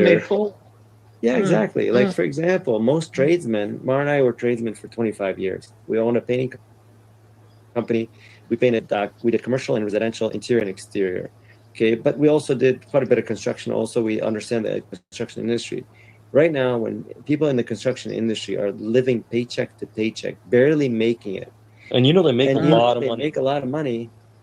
You kind of ask yourself this question: what is going on here, right? So, and they used to be extremely wealthy. I mean, you've only got to pay for a plumber to come in, and yet you look at the plumber's ute, and it's like, you make all this money, but where's it all going? And it's again, it's the cost of living, it's everything else. There's a friend. Go ahead. No, please go ahead. Go ahead. You go ahead. Oh no. I was sort of like bringing it back to the fact that, this is why we are where we are. We've been suppressed by taxation. Census was this, that, and all the rest of it. So now we start to go into this process of, so how are we going to change the system? The system has to change. You're absolutely spot on. It's lovely when I can speak to people like yourself, and this is boots on the ground. New Zealand, for instance, talking about bureaucracy and how corrupt the country was. is that they have more people employed in the government, as you said. New Zealand was a very bad example for this. When I started this journey way back in 2020, and I discovered that the most corrupt governments in the world was Dutch and New Zealand. They were tied at #1. Wow. And it had to coincide of why that basis was based on what it was actually based upon. And it was based upon exactly what you just said, Chatty, is that the number of bureaucracy of people working for the government, there's more people working in the government for the government than there was actually working in New Zealand. That was a fact. And that's why it was the most corrupt government in the world, is that they were stripping the people, or the middle class that we've just been talking about. And this is why we're talking about this today. And so now we're going to spice it up a little bit. We're going to spice it up. Yeah, go on. One thing I was going to say, one thing I was going to add to that is, this is pretty funny. A few years back, probably about 4 years ago, I ran for mayor of our town. The funny thing about it is we were 3 mayors running for the same position. I think I told you the story. And then there were 12 people running for council members. So I showed up, you know, dressed in a suit and a tie. My mom's sitting in the audience. And then as we went in, there was the actual mayor who's been there already for 3 or 4 terms, which I mean is kind of odd. There's another gentleman who's been fighting him for that same position for a long time, and he was trying. And of course, I came in with just, you know, just fresh ideas off the boat, just wanting to do something different as an observer, you know. So I sit down. Before I sit down, they approached the gentleman who was running the whole show, came up and said, "Those are your questions for the questions that are going to be coming up. Get yourself ready so that when the questions are asked, so that you have an idea of what you're going to be asked. So you have an answer. So you prep time." I said, "Okay, that's great." We all sat down, and I look over, and I'm reading my questions, and I'm thinking in the back of my head, you know, I'm formalizing, and I'm trying to make, you know, come up with ideas and things that I had. And I had quite a few really great ideas. Anyways, and I look over to my left, and there's the actual mayor between myself and his other forerunner and the other gentleman. And I'm thinking, and I'm writing things down, and I look at them, and they're reading the script. And I thought to myself, this is kind of odd, but I'm going to go with it anyways. It doesn't matter. It's going to be funny. So one thing leads to the next. I stood up and I spoke openly from the heart, you know, with ideas and everything else. And I could see the audience looking at me. They were, you know, taken on. Some of them were very interested. And as soon as the mayor stood up and the forerunner stood up, they were reading off of a script. Right. And right off the bat, I looked at my mom and I said, just kind of looked at her and I said, it's rigged. I'm about to leave. What's the point of being here? But you know, she said, stay down, you know, keep your calm. So I kept my calm. Yeah, all the way through. So I stayed and I kept waiting. By the end, of course, the mayor won. Woohoo. He was the same guy who took office for the 4th or the 5th time. And I thought to myself, you know, if we continue on that path continuously, where is our civilization really going? And as you said earlier, we do need to switch. That the system has to switch for everything else to come around. It has to be a 180. If it continues at the same rate, it's only going to hit a brick wall, and there's nothing that's going to come out of it, right? It's so it's the fallout is going to be worse than the actual remediation. And so in that sense, it's important for the system to switch. So the digital concept of coming into what you and Maren had talked about in regards to switching the system into a digital asset where everybody is on a playing field, which actually works out to what you said earlier regarding census, is the way to go. And yes, there's going to be good and bad, and there's going to be some good side and bad side, but at the end of the day, it is going to work, because that's the way it's supposed to be. Anyways, that's just it certainly is. That's your 2 cents worth. I love it when you got twins. So we were talking yesterday, Owen, about, of course, talking about digital assets and this switch. Let's get into some digital asset stuff. You were very excited to share some information with me. So I'm going to get you to explain to people your understanding of, is it Pith at all? Yes. Yeah, the Pith Network. So Pith Networks, which was released on the 1st of August. 1st of Take it August. So away. Pith Network. This is how crazy the monetary system is happening. So all the banks they were fighting for years. They were fighting the Ripple case against the SEC went on for years, and so they kept suppressing Ripple over and over.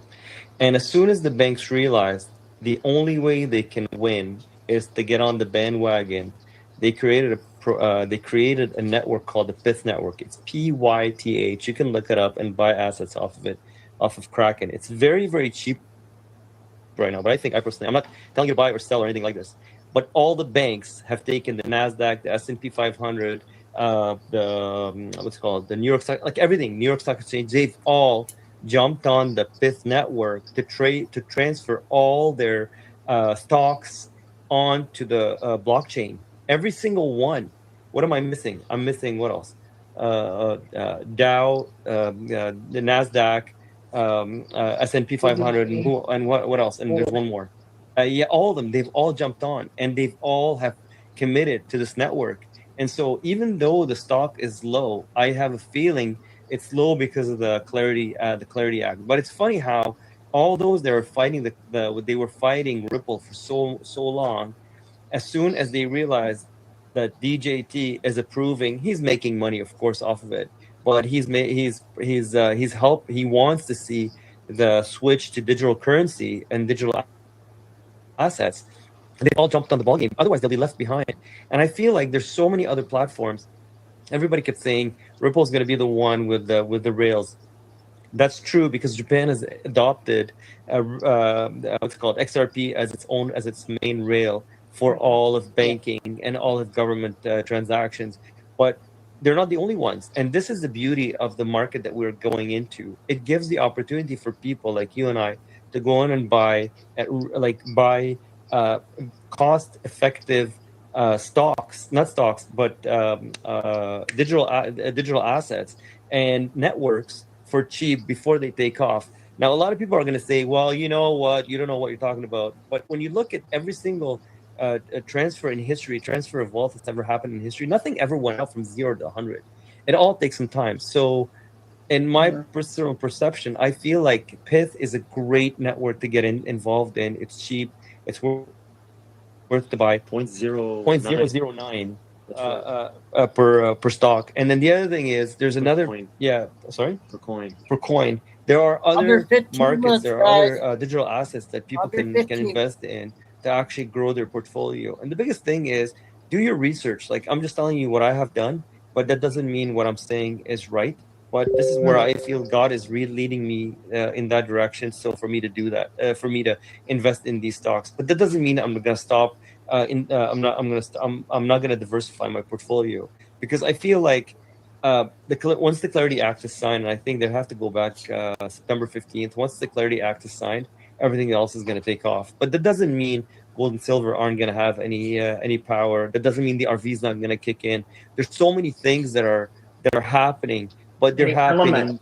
Yeah, they are happening in increments. They can't happen right off the bat. And this is what I feel like is aggravating a lot of people when I hear on other platforms. People are saying, I've been in this for 15 years, 20 years. It hasn't happened because it wasn't ready. You've read the book cover to cover.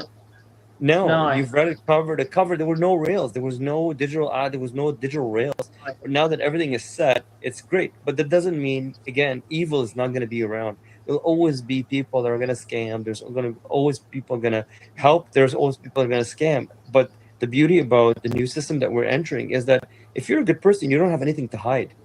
Do you know what I mean? Like this is my own personal perception. And I feel like everything is coming to light. It's just a matter of time. The other thing is, this is my own personal opinion. I think the midterms are not going to happen. I think they're going to find a way of postponing the midterms. I know this is crazy. This is a massive debate. Some of your people, some of your followers are going to be like, what the hell is he saying? Because there's so many things that need to take place for the people to wake up, to realize that Democrats have been playing like a massive shitty game, and they're still doing it, but slowly everything's coming into light. But anyways, I leave it up to you, Mel. Oh, You tell me absolutely. what you think. Yeah, no. I was gonna say. So the PIF we actually spoke about last week or the week before. I happened to mention about this particular network that came up. It's interesting that you bring up the midterms, though. It also ties in with the digital assets because I've often spoken of course, the quantum voting system and how that's going to come into play as well.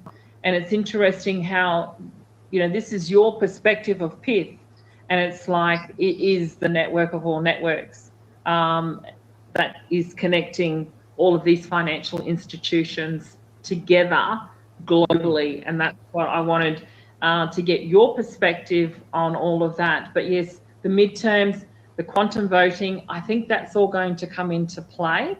So we'll definitely keep an eye on that.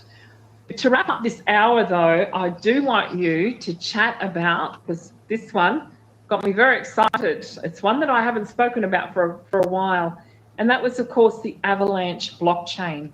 We saw just the other day that Kenya came up and is now on Avalanche. Now, their token, of course, is AAVE. Yes, AAVE. Can you share with this digital asset community your interesting information regarding the 8% return on this token and how it all unfolds? Could you explain that one? Yeah. So the beauty about AAVE is that it gives the market cap isn't very big, but the liquidity can be high. So the liquidity can increase with the value of the stock increasing, right? And so the lower the cost of the stock, the lower the liquidity, the return. But the thing is, what I like about Aave is that you can either be a lender, so you can lend your digital tokens on the Aave network and collect up to 8% return revenue. This is 8% cumulative over the course of a year, which is awesome. Or you can be a borrower, or you can hedge your tokens. So, but the way I look at it, we're gonna have some ripples a little bit. I feel like the markets, all the crypto market is starting to tank a little bit because of the Clarity Act that wasn't passed today, and then they're going on sabbatical for the summer. So I think this is causing the market to plummet a little bit. But I feel like digital assets will come right back up.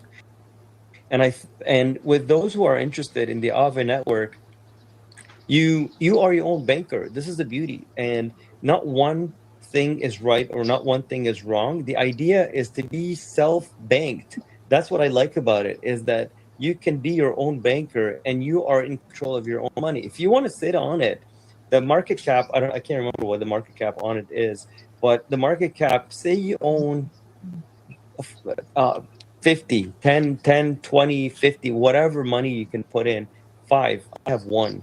But if you sit on it and the value goes up because there's more demand for it, because Aave feeds a lot more other networks. Like, people use Aave to trade and trade other digital stocks on different platforms. So if it's there, that means the value is going to go up. So when you look at it, at its highest peak, it traded at $740, and now it's down to, like, I think 121 or 119 this morning. So the numbers are it's not tanking. I'm going to say it's taking a bit of a dive. So I think there's always an opportunity to do this, and I don't think the markets are going to shut down completely. We're not going to go completely digital. When you think about seniors who don't understand the digital market, they're going to still remain with with paper currency and maybe a credit card, but they are in control of their own money. And I don't know if you noticed, about 2 weeks ago, DJT released the first $100 bill that was printed with his signature on it. Did I send you this? Yeah, you could see the difference, and it doesn't say on it Federal Reserve on it anymore. So that's a great positive. So I think there's a lot of possibilities with the future that we're headed in. We just have to be a little bit patient and then just ride the wave, you know. And one more thing, if I may say, Mal. So I heard someone today that was talking.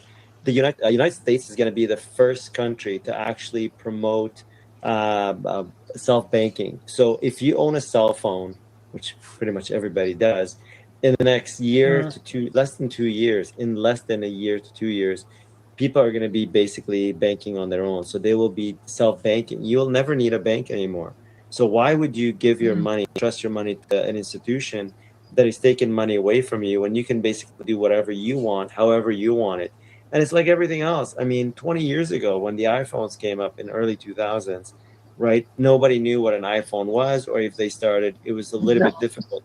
But you look around right now, everybody has an iPhone, everybody has a Samsung, everybody has a, no one, it's very rare to find people that have a flip phone. Even the elderly have either an iPhone or a Samsung or whatever the case may be. So it's a slow process of integration and understanding and learning.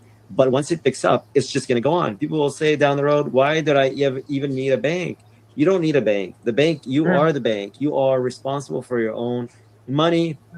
You'll have, you have your own responsibilities. You have your own, you do what you want with whatever that you have. So bottom line is, I think that's the age, the digital age that we're going into. But also, this is where it puts the onus on that person and not on another institution. So we can't blame the bank that the bank took your money. We can't blame other people. It's all up to us. So it's our choice to do how we do want to do and how we want to do it, right? So, but that's it. Absolutely. And Chad, I'm glad you bring that point up, because as I said, as we wrap this show up today, it's really interesting that we're starting to see, and I touched on this yesterday in my group sessions, regarding how we're starting to see that retail bank sector.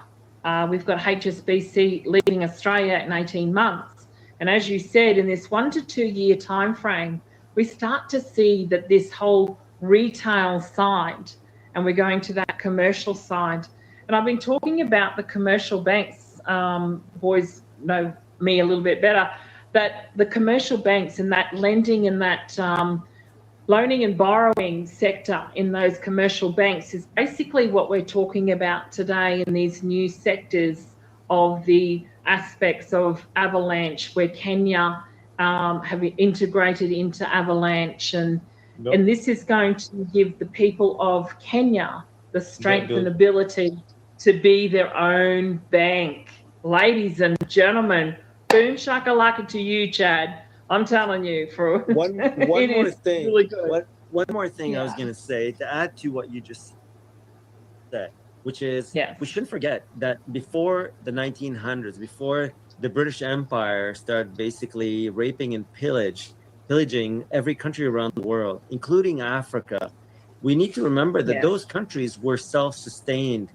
They did not need other people, right? So I saw a documentary about 1.5 years ago, 2 years ago now, where basically in Madagascar, most people in Madagascar don't have banks. They are their own banks. So they do all their work on their own cell phones. Some parts of Africa, people don't have the ability or the luxury of going into a bank. So they have to be their own personal custodians of their own money. And how do they do it? It's already been done. Like, it's already been proven. And these people are claiming back their sovereignty, forgetting about about the banks, because you don't really need the bank. And so when you are your own custodian, you have your own, you are the person who is responsible for your own wealth. And if you can do that and you can continue to grow, then the world's sky's the limit. So it's up to you. There's no reason why you can't. And I think those countries, whether it's Africa, the Middle East, even parts of the United States, let's even say South America, wherever the case may be, Argentina, Venezuela, those countries are going to be governing themselves. Even Egypt. Exactly. Egypt is a good example, right? So Egypt is growing, and so are the people that are basically, because there is opportunity. You know, those countries were sovereign. They held themselves nice and solid for the longest time. And then, of course, as time went on, I'm sorry? The banking cartels. The banking cartels came along. They basically stole everything. So as we switch into the digital world, things are going to get better, and that will give you, it's going to be scary at the beginning, but I do believe that, you know what, scary at the beginning gives you your endorphins to start pushing to learn more and do more. Yep. So, absolutely, and that is one way to wrap up the show, is to get those endorphins going. And seriously, ladies and gentlemen, exactly what Chuddy has just said. You know, it is a tough transition into this new digital asset age.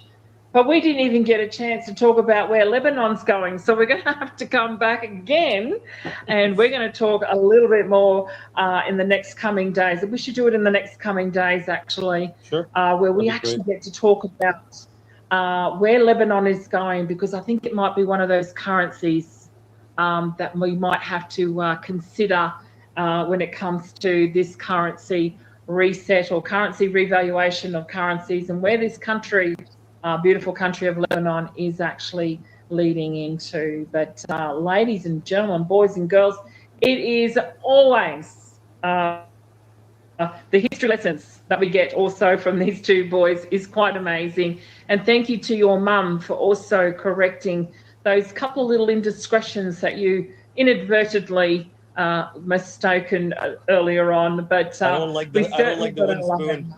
I don't like the wooden spoon. You certainly got to love your mums, ladies and gentlemen, and wherever you are in this beautiful world. Okay, well, we got it all in. All right, another good night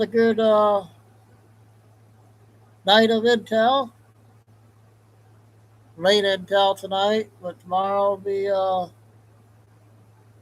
be back to 3 o'clock. Today was shopping day. Yep, Lori. Be safe out there, everybody. KK, Ella, and Ariella must have been lurking tonight. All right, well, we'll see what happens. Tomorrow's the 13th of August. So, see how things go. God bless everybody. Above all, everybody tonight. And thanks, mods. Carol K, Lucy, and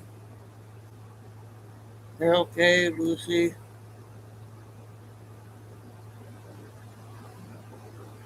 There we go. Lucy, Buying, and Mary. Have a good visit there, Lori. Stay safe, everybody. Anything develops, you know I'll be on if I get anything big. Stay safe, stay strong, keep the There you go. Signing off for Wacky Wednesday. That was her with those guys. Her other video will probably be out tomorrow. The Wacky Wednesday video. We'll probably have one tomorrow too. Signing off, Chico Dude and Bella and Ariella. See you all tomorrow. Have a good one.